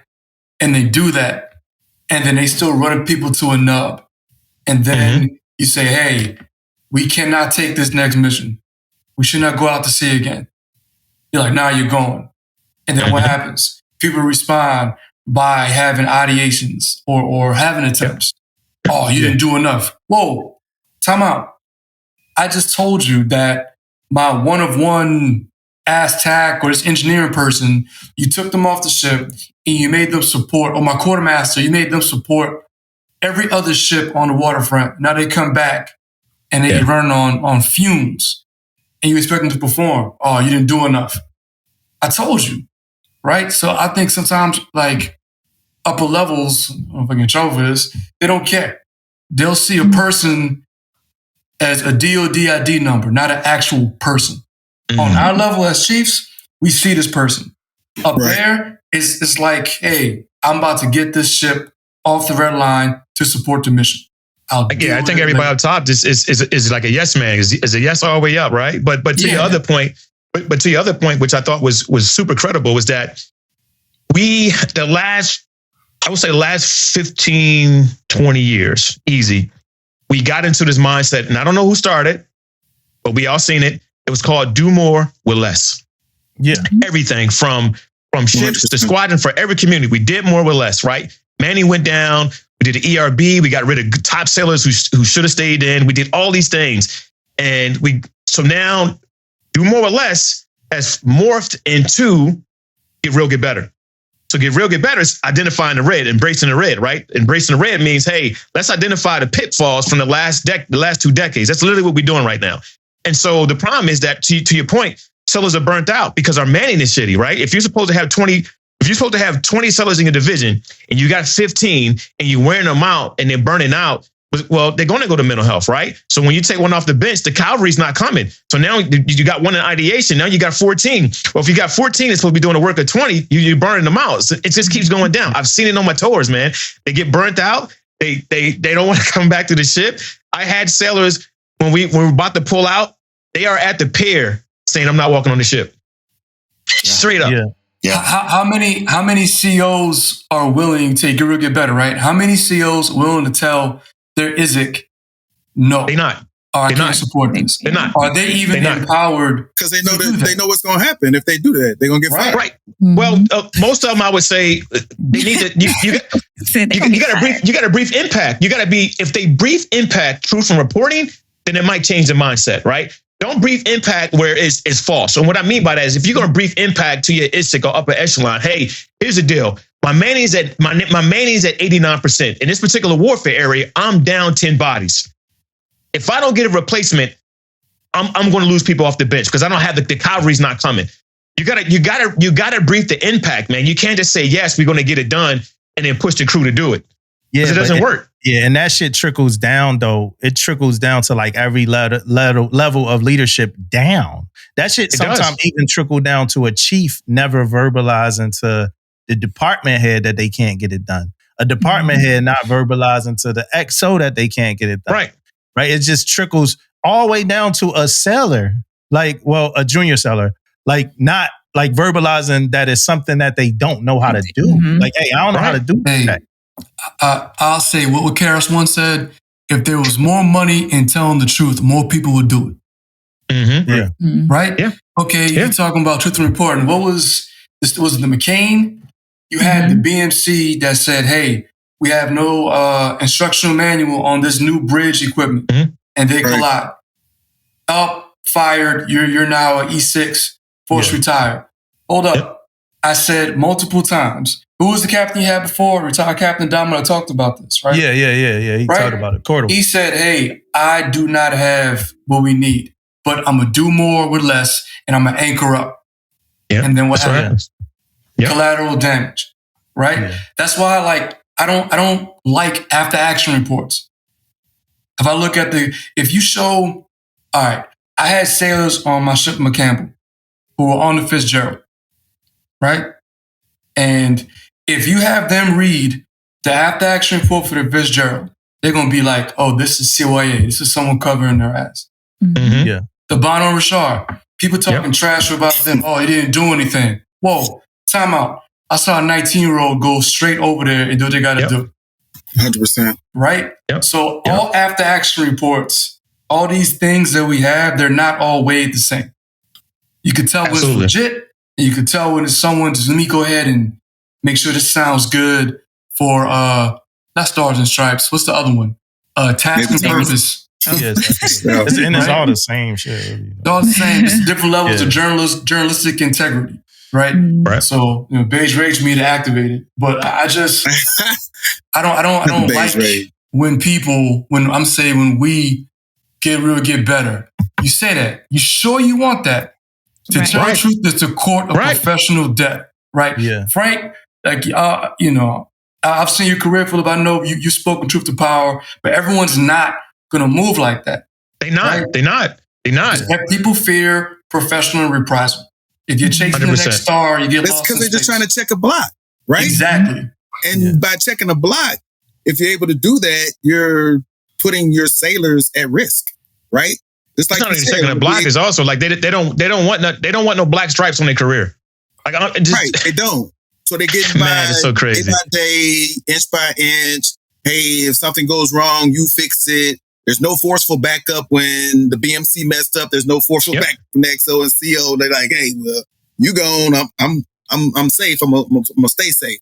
Yeah. There's no check and balance. It's fucked up, to be honest. Like even what Aaron said, when you talking about Fitzgerald Fitzgerald McCain, if you got a bolster mate who's reporting that, hey, I don't got the technical pubs that I need to operate, and you're still operating, and yet when shit hits the fan, I'm the scapegoat.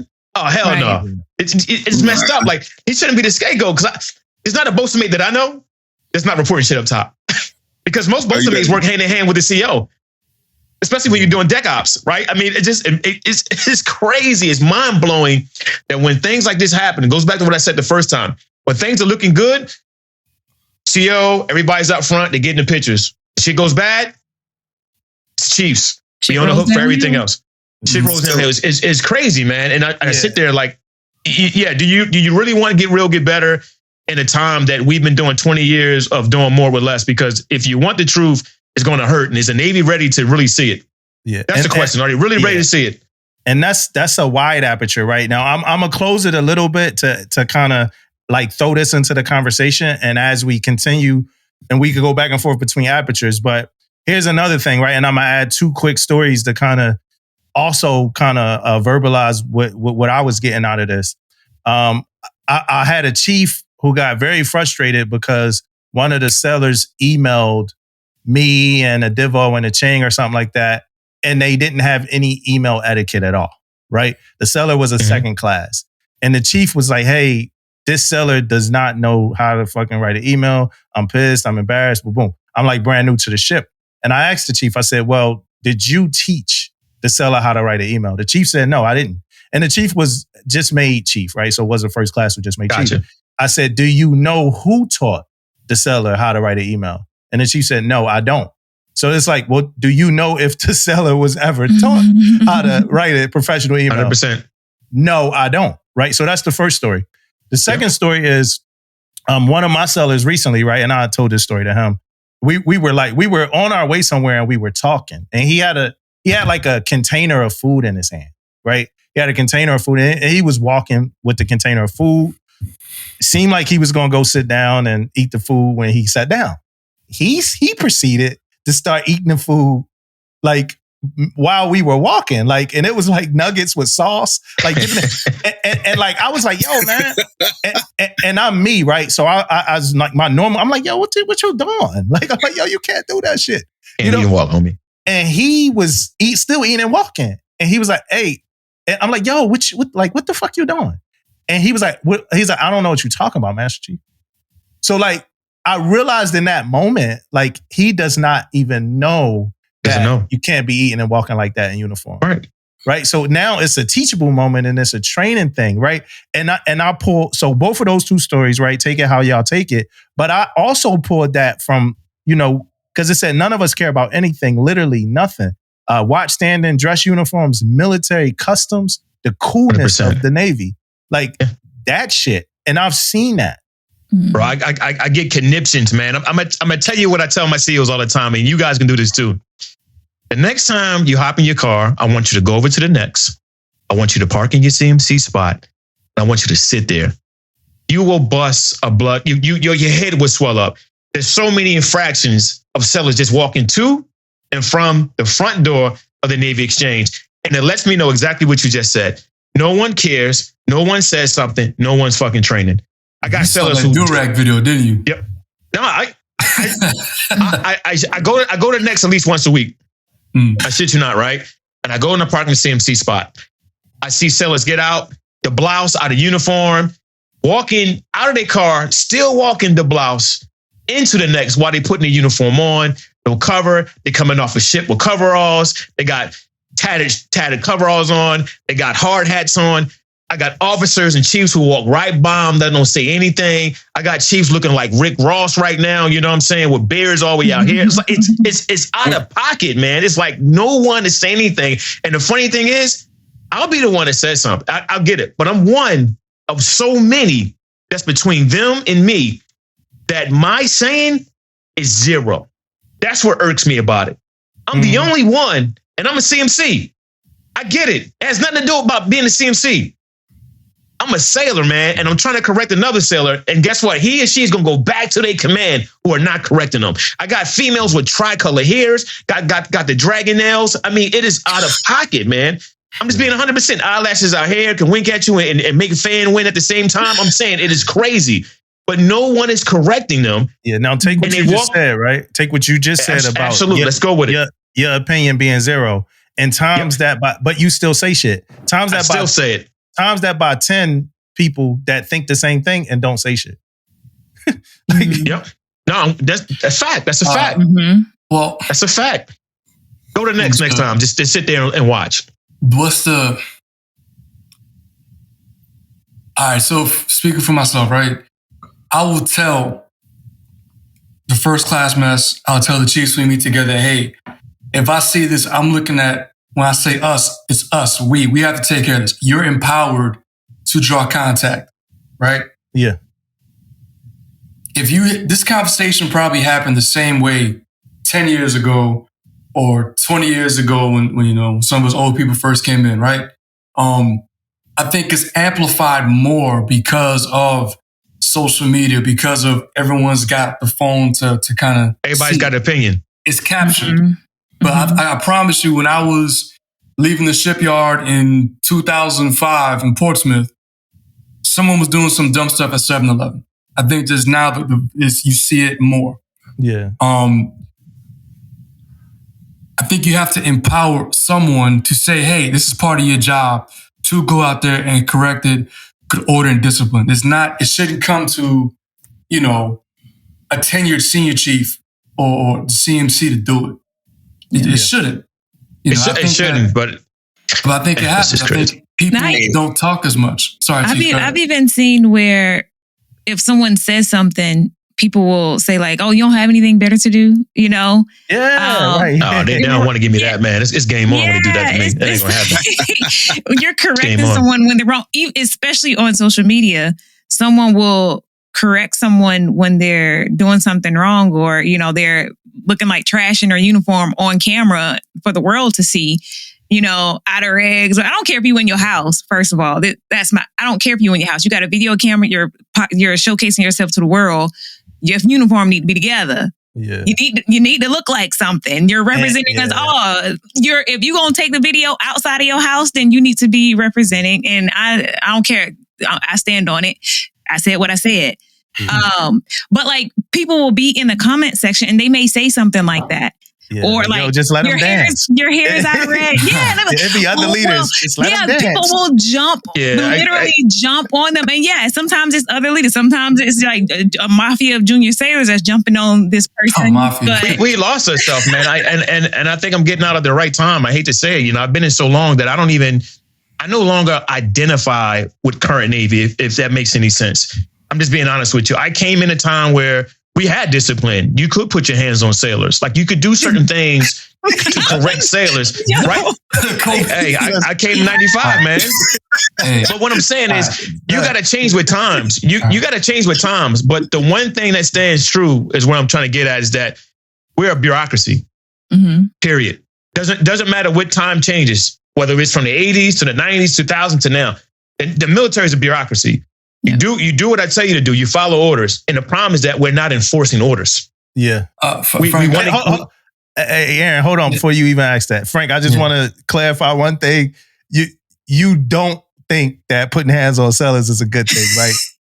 No, I'm not saying that putting hands on sellers is a good thing. I'm just saying that at my time, that was a correction piece. Yeah, that was how they did it, yeah. Right, that was a correction piece of how they did it because you had discipline where it was tangible. Yeah. The discipline now is not tangible. The discipline now is strictly paperwork. Yeah. And sellers know. That's it. There's nothing you can do. Go back to what I said. Back then, you could put your hands on the seller. And I'm not talking about beating them up. I'm talking about you can grab them. You can push them to the side, right? We also had military intensive training where you can send them to, right? You can send them 3 weeks away to a Marine boot camp, get in their ass, do what they got to do, and then they come back and guess what? Most of them are squared away. You had so many different tangible things before you took them to NJP. You can't do that now. Like they don't even get restriction now. Unless you're on a ship, you don't get restriction. Like you don't. We used to have restriction barracks. There was things in place we had, and then also I think we had an easier access to farm out sailors who didn't want to be in the Navy because of retention and manning issues. Now it's hard to kick a sailor out. Ooh. Hey, I can't wait. I know Aaron got something to say. Real quick before Aaron jump in there, because this is for the CMC.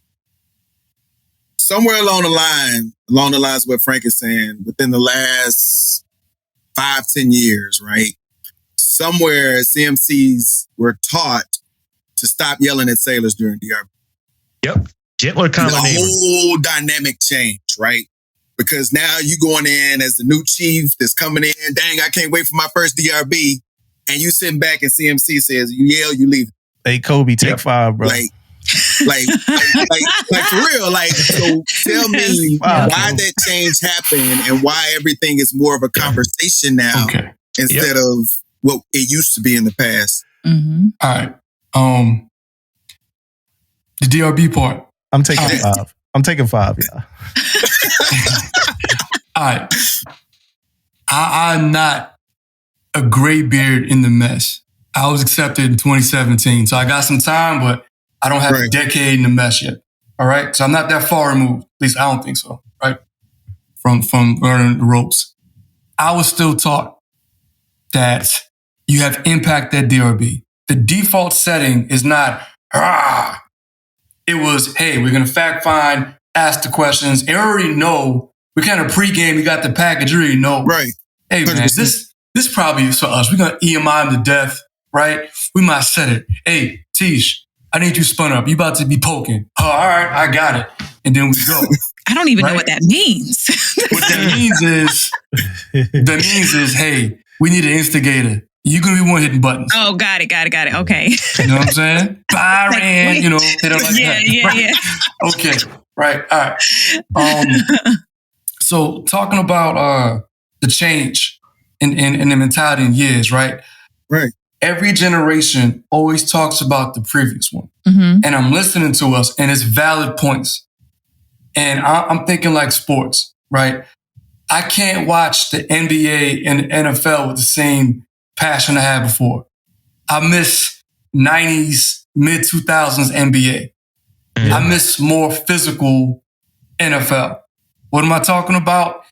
The game is still going to be there, although it changes. Absolutely. Right? So when Frank said, hey, man, I think, it's time for you to hang it up, it's not that you're no longer relevant or soon to be I'm no longer relevant. It's just that the rules of the game or the institution have changed. And Which is fair. The rules we played under are no longer relevant anymore. Yeah. They may come back. History cyclic. Oh, we got to get back to fundamentals. Hey, man, didn't Frank say that shit like 3 years ago before he retired? Yeah. You know what I'm saying? But I just feel that, not to sound like Shaq and Charles Barkley on Inside NBA, is like you keep bashing on the new guys.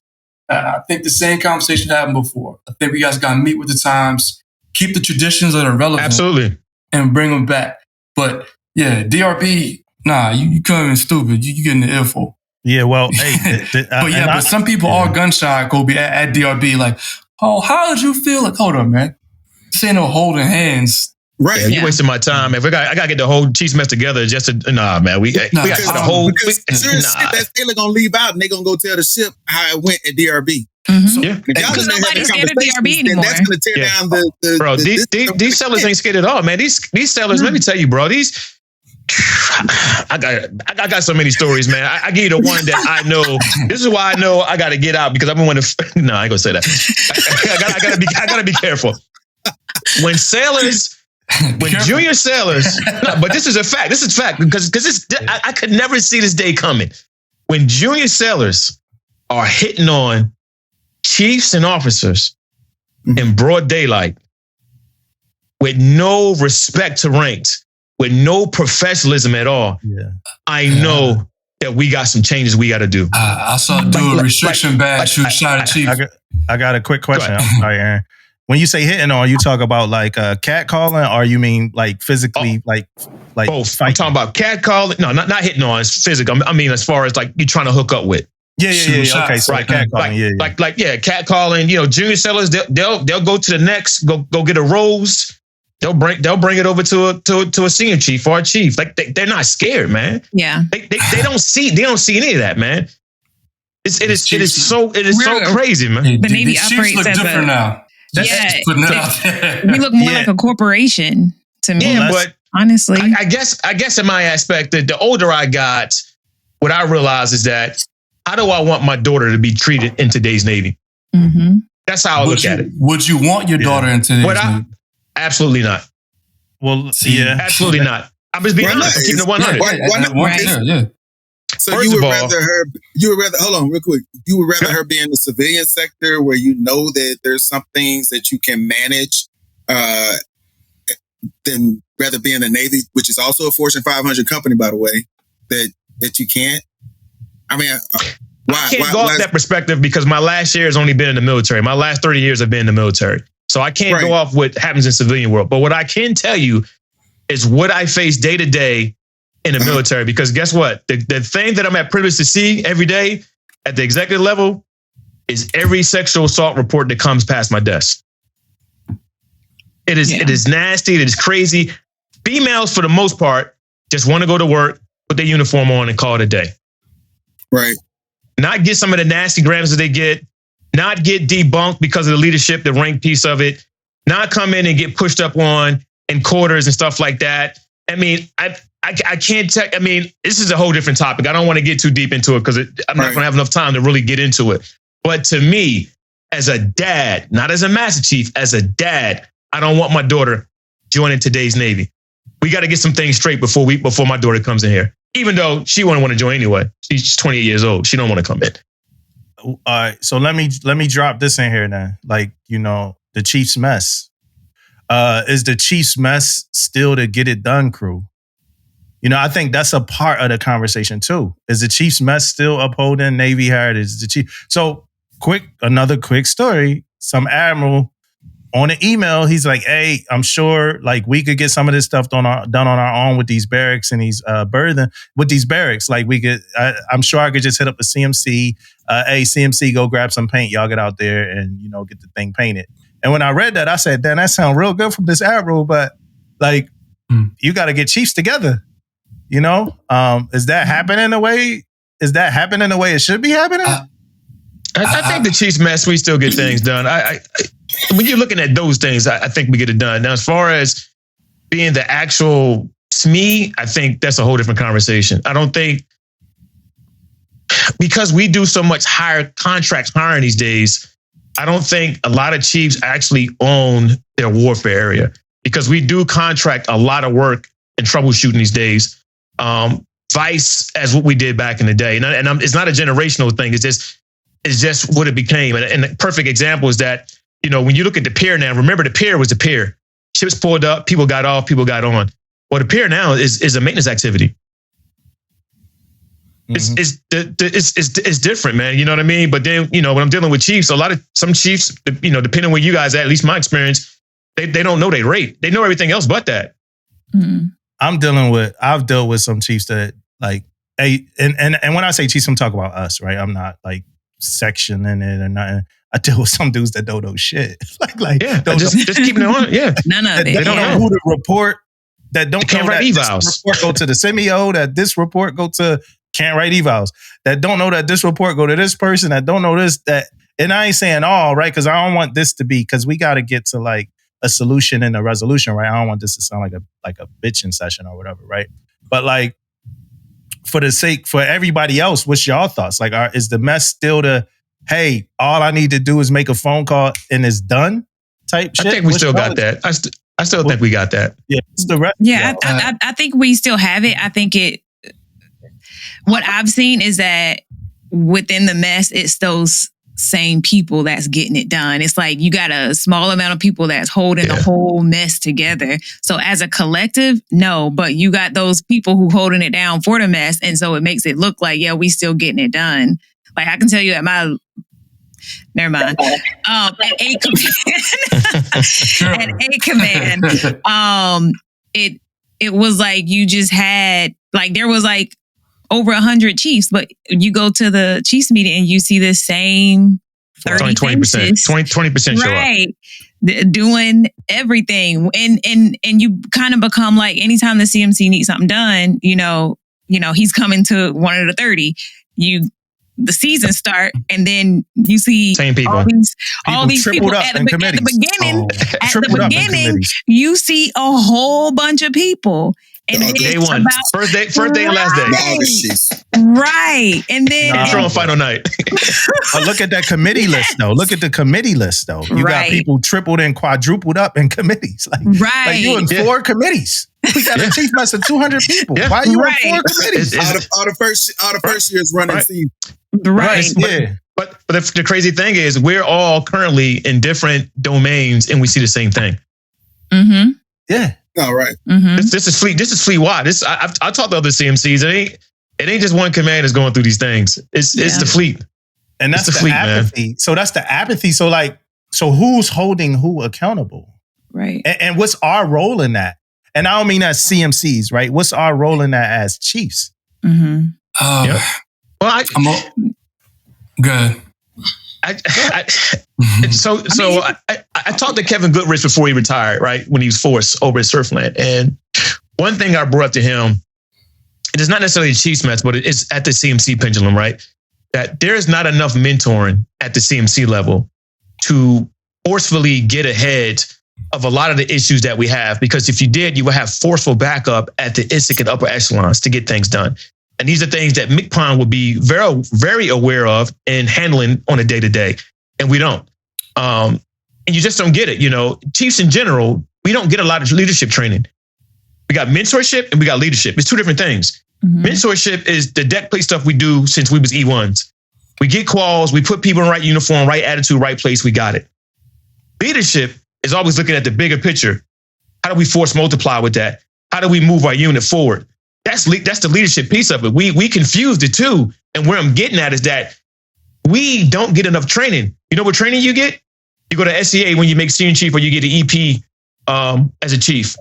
You go to CMC Cobb School when you go into the program, right? You can get Keystone if it's available to you, but that's a minute group that gets it, right? What? We don't get training. All of our leadership training is poured into our officers.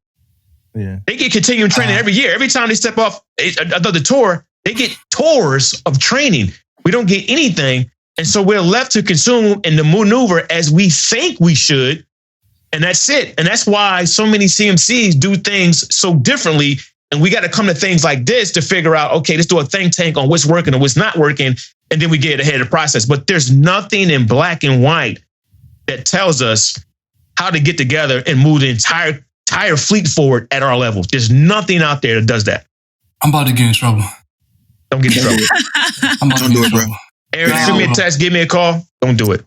No, I won't get in serious trouble. But so what he just get a little bit of trouble. Call me for legal advice later. It's called, good trouble, right? Okay. I'm going to put a phrase out there that I had a CO, he always said it, and I couldn't stand it, but he's right. And the phrase is expectation management, right? And for me, I do not believe in the super chief's mess. In the first class association, the first class mess, and the chief's mess, you're going to have the usual suspects. You got the top 10, you got the middle, and you got the bottom. In the top, those are your top go-getters. In the middle is the ones that go either way. They go with the flow. Then at the bottom, you got the ones who don't care, or they're too tired and spent to give as much, right? You're going to get up here and in the middle, right? I'll always expect me as a CMC to have the certain usual suspects and the go-getters to get stuff done. Yep. That is the get it done crew. They'll go forward and then they'll pull everybody else. This thought of the entire Chiefs mess is moving as a whole. That's a false narrative. You're always going to have the top 10 that are going to pull the collective. Now, what's different from the Chiefs mess compared to others, the first class mess in the wardroom, is that network, that inherent trust, right? I can call Kobe right now and be like, hey, man, I need something. He'll be like, if he ain't got it, hey, I'll connect you with this person. Right. Only we have that. I'm at a tri-service command, and the first sergeant, the senior master sergeant, Air Force, they all know that the Chiefs mess is the get it done crew. They know they can mobilize in a way that no other E7's E9 group can go. Period. With regards to us and our training, we have our training. It's the season.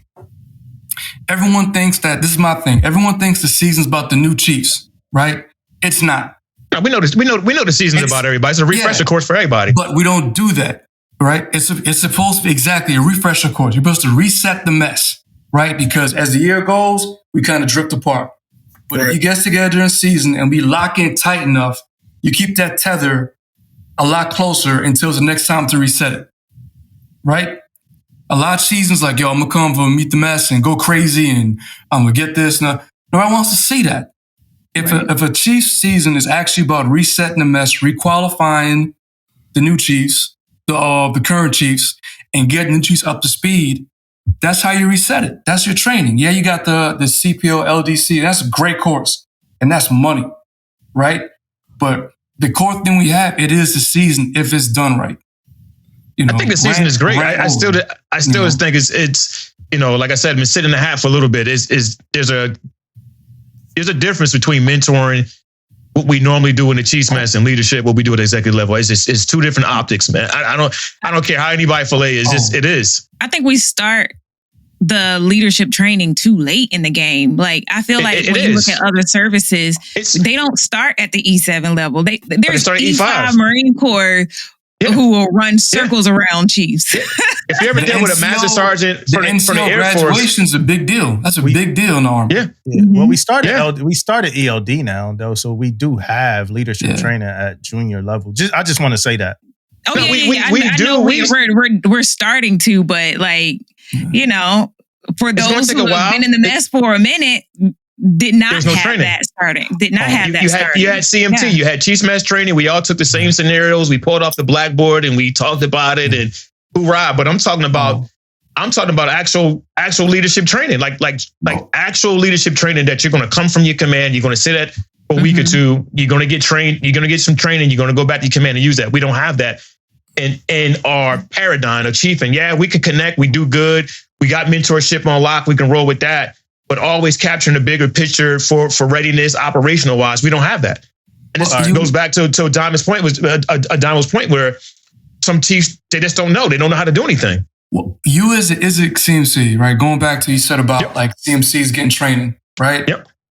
I've been blessed to where I've had ISIC CMCs who make it a point to grab everybody together, whether it's in a group chat or say, hey, we're going to meet up, once a month, right? Or hey, this crazy scenario came.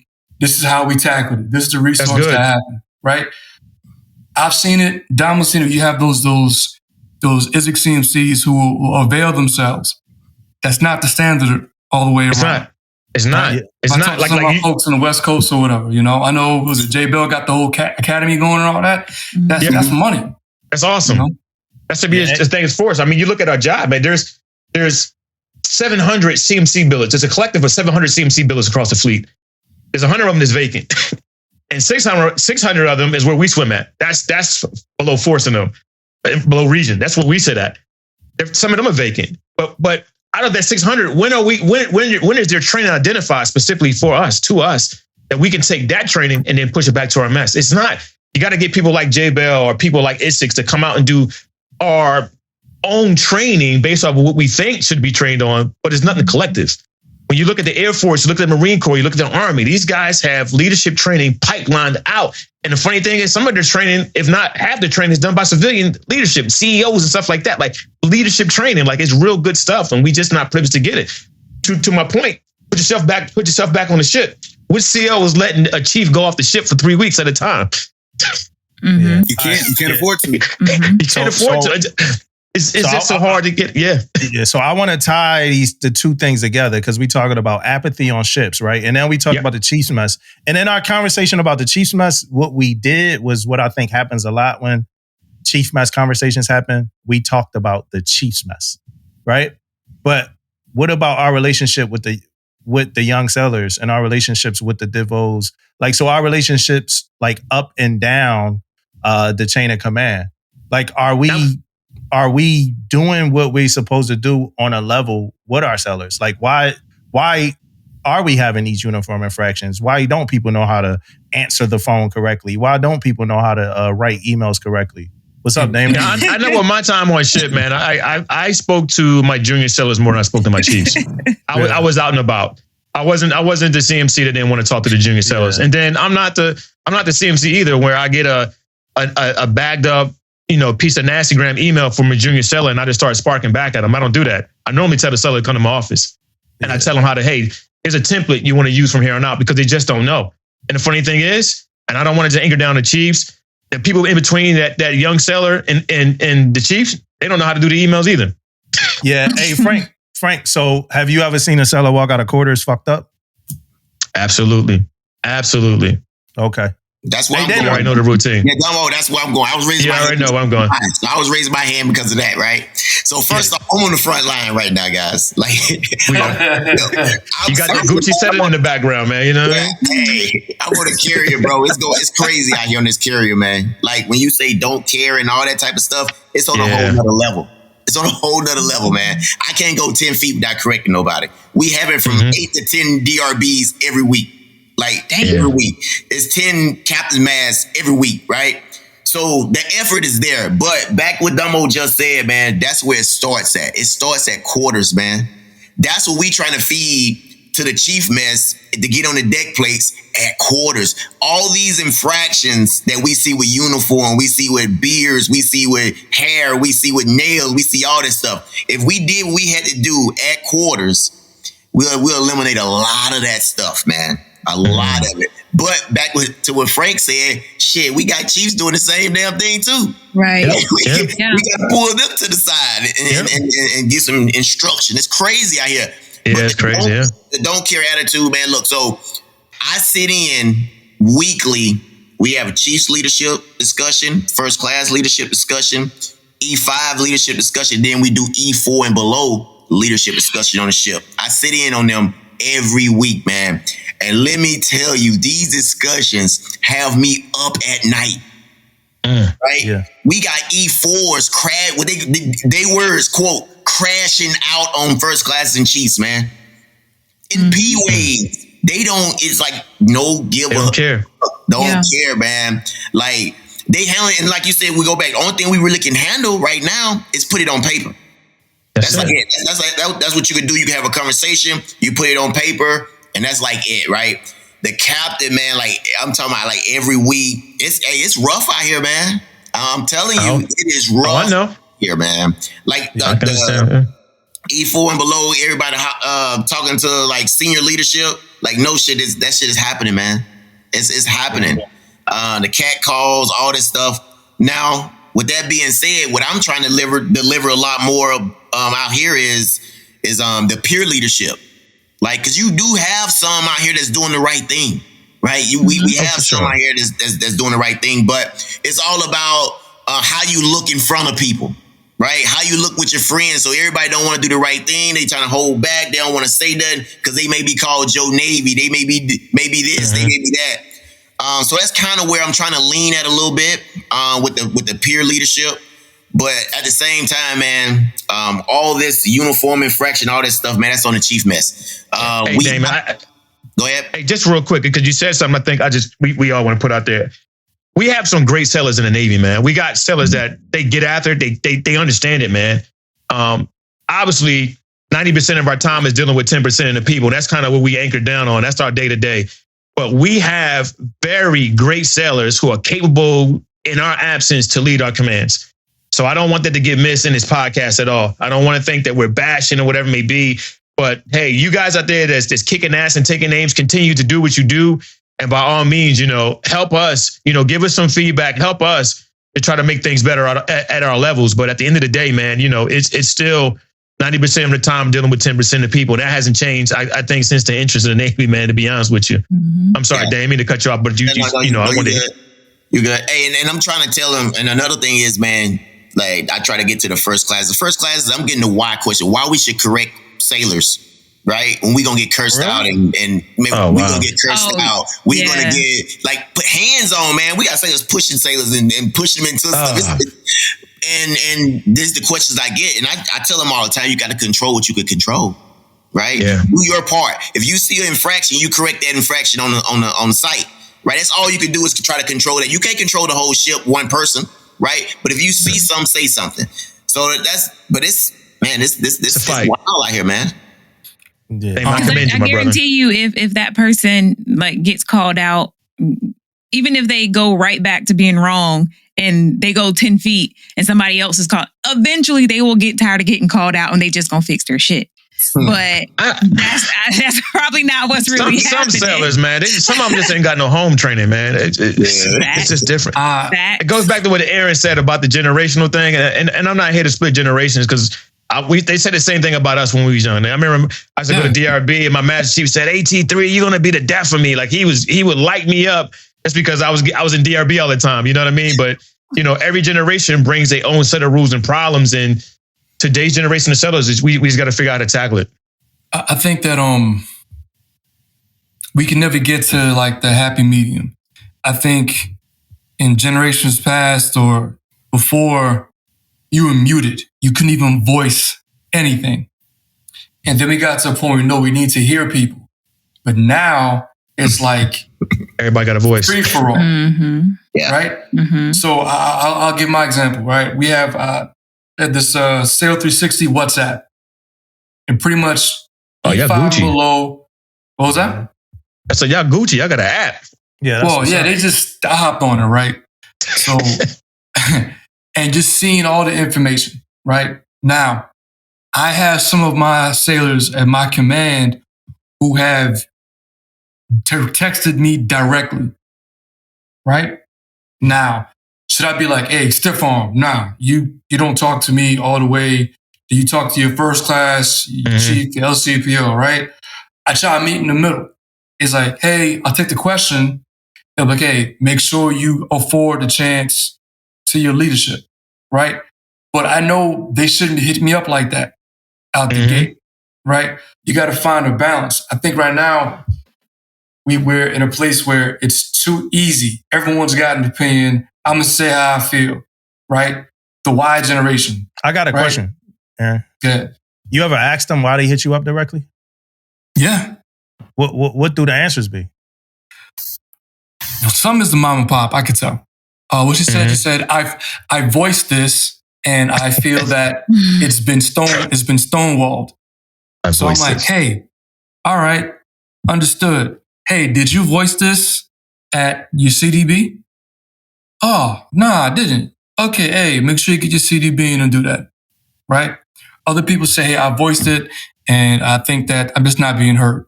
So as far as like just leadership in the Navy, like what's y'all opinion about like if y'all could, and I'm asking each of y'all individually, like if y'all could give a percentage of based off of y'all's career of the amount of leadership that cared based off y'all career, like cared, that word care, what would the percentage be?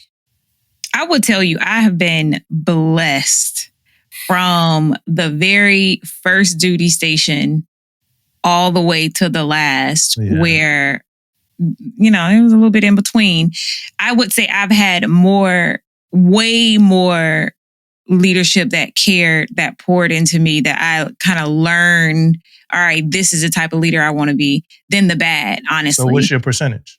Of the good, I would say, honestly, about 90 for real. That's good. That's great. I would say 90. Yeah. What about you, Kobe? So I'd say about 60%, right? 60. I think one of the things that, you know, we kind of miss is that chiefing is done at a macro level to be able to expand out to the big picture. And what I mean when I say that is, you know, somewhere along the lines, chiefs started taking it personal when their sailors went to talk to other chiefs, right? They still do. And it shouldn't be that way, right? Because, you know, what I may be missing, another chief may see, right? And then now what should happen is, you know, say if, you know, my sailor goes and talks to AP, you know, I should be able to go have that conversation with AP and say, hey, bro, what did I miss? But they're not willing to do that because they're taking it personal. And they, you know, they have their own agenda and, you know, you don't want them to go run that to the other chief every time there's an issue, right? But something is working because every time they go talk to another chief or a specific chief as their mentor or whatever you may call it, you know, things get better, right? But that doesn't mean I'm going to send them to their division. I'm just going to have a vested interest in knowing how it is that I can be a help to other sailors on the ship and how my chiefs that are in the mess can be a help to other sailors without taking it personal. So yeah, from a leadership standpoint, you got to be able to take that in stride and know that, you know, it takes a village when it comes to ensuring these sailors are taken care of. Yeah, that's a great point, man. Some people would rather just fail the sailor solo. Like no, let me fail him by myself. Don't help the situation. Hey, Frank, what about you? What's your percentage? I'd probably say mine's about 98%. I think for the most part, between the chief's mess and the wardrooms, the leaderships I had, they all care. I would tell you the timing probably played more of a factor. And what I mean by that is it depends on the life cycle of your command and what they got going on. And it's very rare that I've met someone in khakis that did not care about a sailor. Maybe their tactics wasn't spot on, how they did things, or their leadership wasn't spot on. Yeah. But for the most part, even with me, when I came in, like I said, I used to go to DRB all the time. I can tell you at that point in my time as a second class going to DRB, in my mind at that time, I could tell you my chain of command didn't care about me. But in hindsight, they did. They were trying to fix me and get me right. And the funny thing is, these are the same people that I'm calling out in my videography on my way out the door at my retirement. You know what I'm saying? So they cared about me. It was, I couldn't see that at the time because I was trying to get my way in the Navy, if that makes any sense. So a lot of times with junior sailors, khakis are fighting because sailors want to get their way. They want a mom and papa system. And now sometimes people look on the outside, look at it, oh, they're getting treated bad. And then it looks like the chief doesn't care about the sailor when they put in a lot of time for the sailor. They you know, and But for me, 98%, man. 98% of the chiefs and khakis, all leadership across the board has definitely cares about sailors. How they go about it is different. Yeah, I think to extend on your point, I think we need to cross train. It's kind of like touching on Kobe's too, but like we need to train each other more.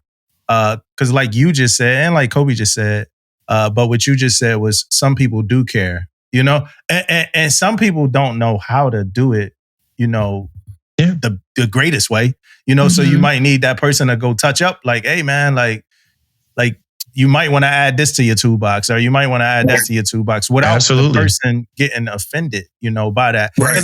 Like you said, I've met people that like, you know, I've met, and I know y'all have like met like operationally focused people, like, I want them to be SMEs. Yeah, I want them to be subject matter experts. I want them to be the best technicians they could be. And they kind of lack a little bit in the like empathy, like the personnel aspect. And it's not 100%. because they don't care about their people, but it's because their priority is the LOK level of knowledge, the SME shit, where it's like, hey man, you gotta balance that, you know? What about you, Aaron? What's your percentage? I'd say like 60-40. And with that, I didn't get real mentorship until I was in first class. Like what Damon said, I got most of my mentorship from the second classes, my peers, the gold win Chevron second classes, because the khaki leadership really didn't tell me anything until I was a first class wearing gold. So, and I had the good old boy network that I had to deal with for a little bit, the first part of my career too. But definitely 60-40, more like 40% mentoring me. Then I picked up first, and then I started getting more of the senior khaki mentorship and care in my career. Yeah. What about you, Damon? Well, I'm aware. I'm a little bit about 60% on care. Like now, when I say 60% care, that means everybody else is probably just doing their job, right? That's the difference in the care piece and just doing their job. But I also think a little bit of that 6% also come from when a sailor is not getting the answer they want, right? Once they don't get the answer they want, then they start assuming leadership. Then they start skipping them. Now they going to the CMC because I didn't get my answer from Chief last time, so I'm just gonna skip him this time because they assuming they gonna already give him the same answer, or it's gonna be a no instead of going through the proper channels. And then a lot of times too, as CMC, we'd be like, hey, you can knock on my door anytime. I'm approachable. We have a conversation, so it's kind of like one of them inviting things too. Like, so yeah. Sometimes, man, I tell my sellers, man, for me to get the yes, sometimes I got to say no, and it's just the nature of the beast. So I can't, I just can't always say yes, man. It's not going to happen. Yeah, so it's not going to happen, man. So mine is 70. I'm a be a little different and weird. So mine, like leadership at a whole on platform, my whole career, I would say it was like 70. My direct leadership, like my direct chain of command leaders, I would say 85 direct.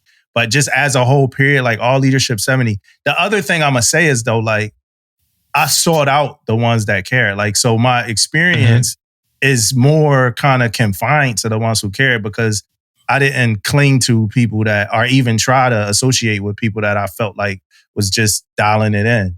Same. Like just phoning it in type shit. So, and it's visible, like some people phone it in. I got a question from the thing. It's probably the last, I know we could probably talk for hours about this topic. But one of the things that they said on here was pretty much, I feel nobody just comes to that first ship like this. Everyone I know who feels this way became this way over time because the way things work on ships. It does.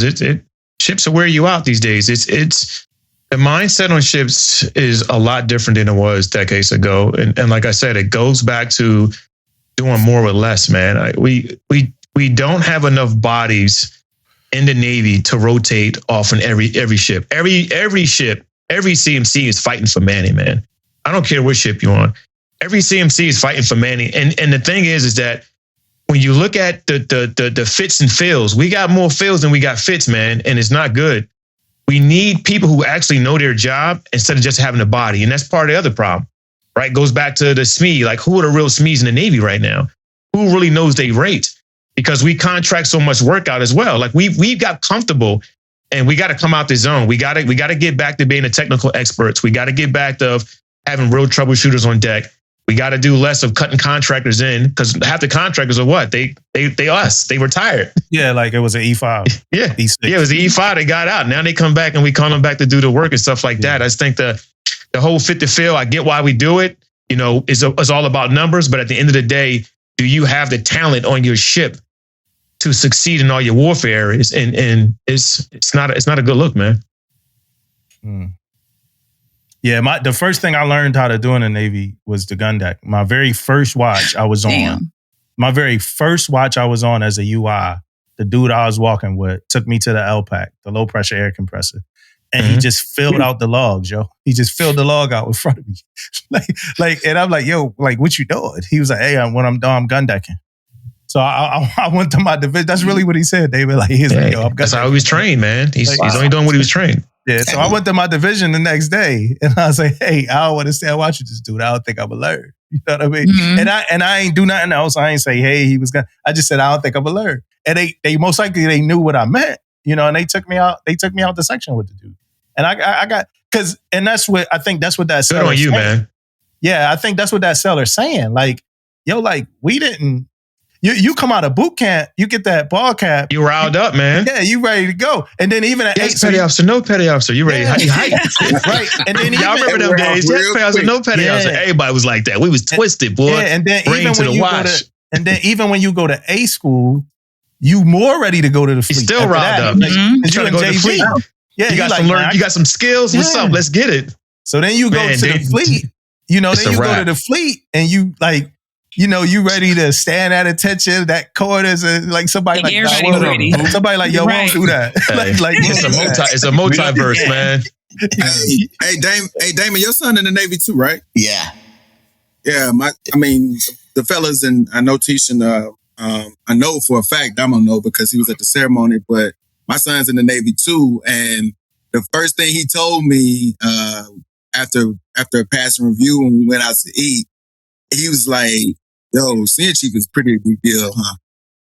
And so, he never understood that my whole, entire career in the Navy. But then, now I'm able to guide him through this process. Nice. Like, yo, don't mess up. Don't do this. Don't do that. Don't do some of the things that Dad messed up on while I was in the Navy. And make sure that you're continuing that upward trajectory because, my son was like, yo, Dad, I'm staying there in 20 years. I didn't have that mindset when That's good. So, I love that and I respect that in him. Yeah, and it's good y'all sons got y'all, like to call you like, hey man, this dude was telling me how to gun deck last night. You're like, nah, don't do that. Yeah. Luckily I just had the initiative to be like, nah, I don't want to stand watch because I wanted to learn, right? So I don't want to stand watch with this dude. Not everybody doing that. Like some people falling into that, and I've done it, and I didn't do it at that level, right? I never did it at the like competitive SME level. But I fell into the like when I went cranking, like we start, like wanting to be cool. That's where you try to be cool at when you go cranking, FSA. But like I fell into that, like doing things and being involved. I remember some second class came up to me and he was like, be careful who you hang out with, And he was one of them second classes that was retiring. So he had been in the Navy for a long time. But when he said it, I snapped. I said something to him. I'm like, man, don't tell me who to hang out with. I know what I'm gonna do, and I know I'll be.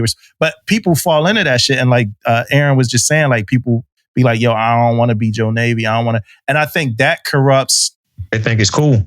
Yeah, I think that corrupts a lot of like brand newly reported sellers. Like some of us that been there for a little bit just spoil. I had to tell one of my sons before, like I know they're your friends, but they not telling you the right shit.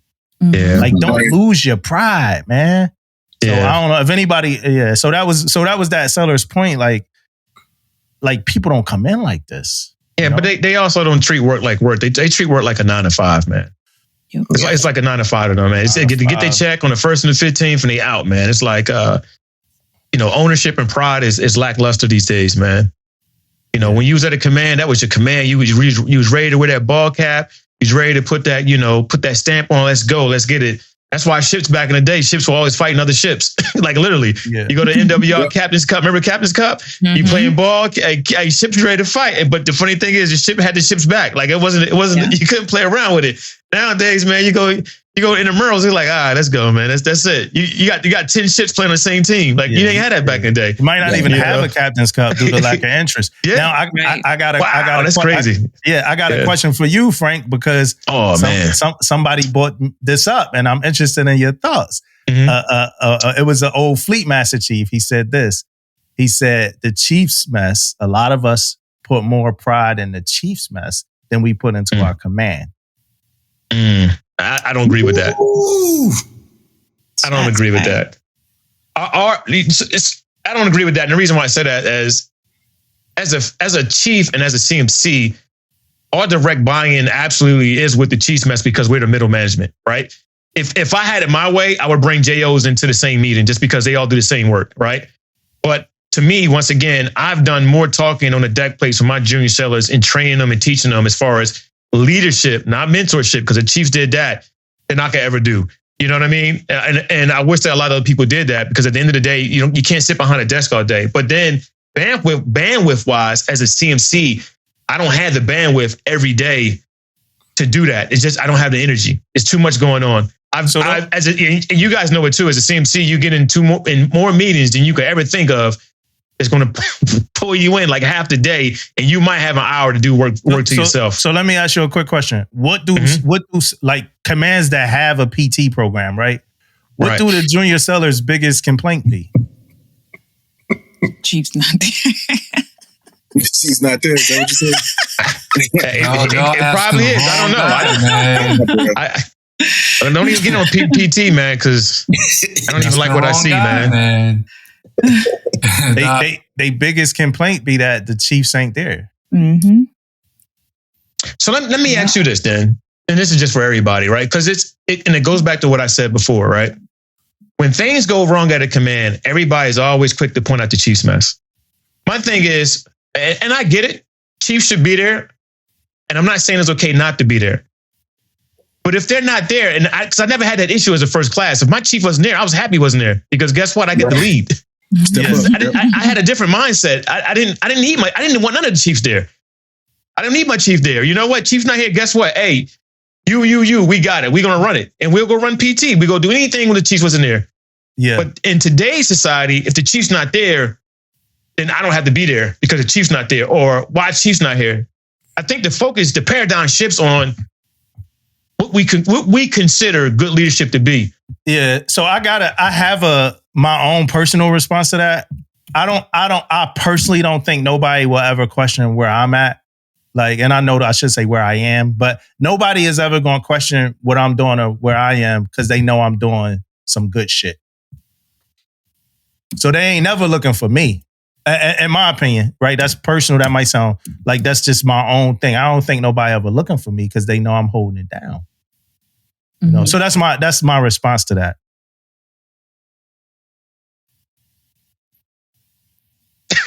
Everybody quiet. Yeah. As for the listeners, right? Like this here is what me and Damon kind of started doing when we started. This just been an exploration of thought, right? And I hope you made it here, right? I hope you ain't just stop at like the Julia Seller part. I hope you ain't just stop at we talked from a command level. We went down to, we talked about captains, we talked about junior seller, we talked about chiefs. And like in totality, a lot of people got like really good intentions, and a lot of people doing it right.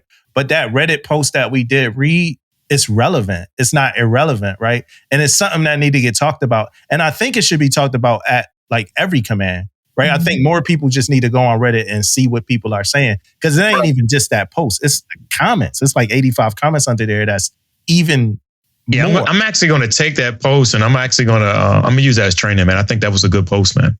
Yeah, that shit was dope. But before I know Kobe got some. Hey, y'all, for the listeners, y'all, we can sit here all night, man, and talk this thing, man. I know we can. So I hope this don't seem half-baked like we talked about earlier with half-baked stuff. I hope it's some conclusion. I think the conclusion, like, to this, even before Kobe asked his question, is like, to start like with these types of conversations, right? Start with these types of conversations. Continue them, talk about solutions, try to figure out solutions. But like the first part is identifying these things and acknowledging them and knowing that they're relevant. And then let's see where we could go from there, you know? Yeah. What you got, Kobe? So just real quick, because I know AP got to run. So when we were talking earlier about part of the issue being, sailors being broken because of manning, especially for you, Frank, looking at it at its level, you think part of the problem is that the ships and the squadrons are comparing themselves to other ships and squadrons, and if they can get it done, then by all means, get it done too?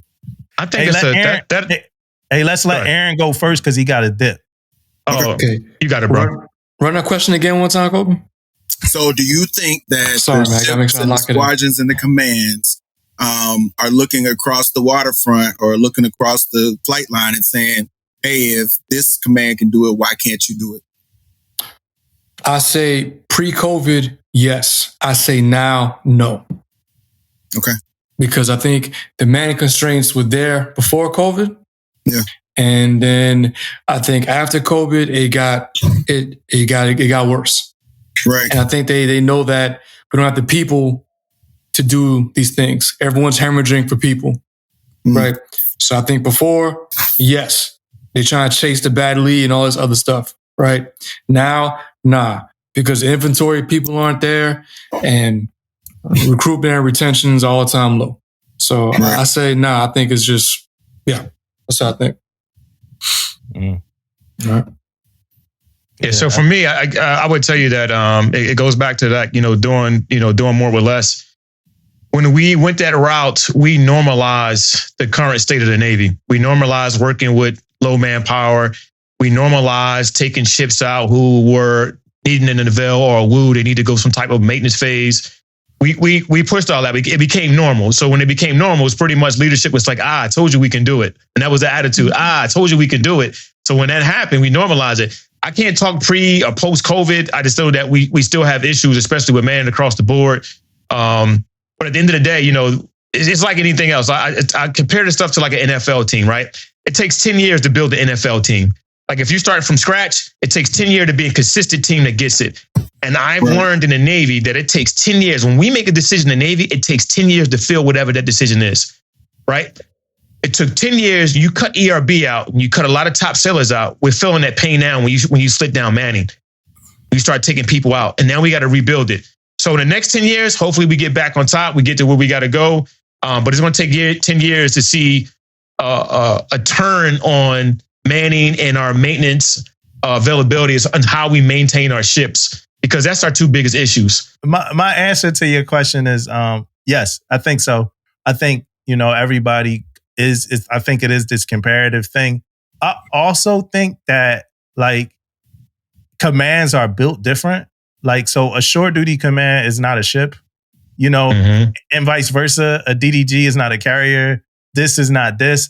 And I think we get into a lot of identity crisis type stuff too. And I think that messes up the morale and could have an effect on that apathy too, where you start thinking, I remember being at a command. It was a shore duty command, a little small building, and they created a quarterdeck. So we command a quarterdeck watch. So when people come in the building now, they got to greet you as if you actually stand in a quarterdeck watch. And it, like, nobody agreed with it. It was bad for morale. It was super stupid. We stood it down at 1600. Like, it just was happening just to happen. And now I'm back there like 10 years later and they got rid of that watch because it was stupid, or kind of like Frank be saying, they ran out of like ancillary people to just stand there, like, yo, go stand the quarterdeck watch for 16, like, it's stupid, It's stupid, man. Yeah. But we do that a lot where it's like, yo, just be yourself. Like, be the command that you are. Where I'm at now, I'm not at ATG. I'm not at a ship. I'm an installation SEL. Most of my sailors are MAs. It's things that they on a Panama schedule. It's things that I had to like bite and chew on that they just can't do. I could never have an all hands. Never. If I do, it's going to suck. Yeah. like how do I have all heads for real? You know what I'm saying? Yeah. So I think we get into that too. And then my last point is like sometimes people go with what they thought worked at their last command and they go to the new command. So it's a lot of identity crisis. I mean, but there's two things with that. What worked then might not work now. And and one thing I did learn, man, is that this is from a few CEOs back, man. He said something that just stuck with me. You have to be the leader that you need to be, not the leader that they want you to be. And I tell you that because sometimes you might be the cool, calm, collective person, but you might need to be a fucking asshole because the command that you at, they need some reframing, or guess what? If you show up to a command that's on high on the roller coaster, you ain't got to do as much work because the work was already done.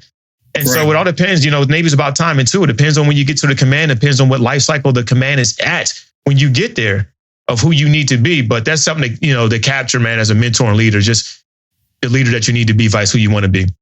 Mm-hmm.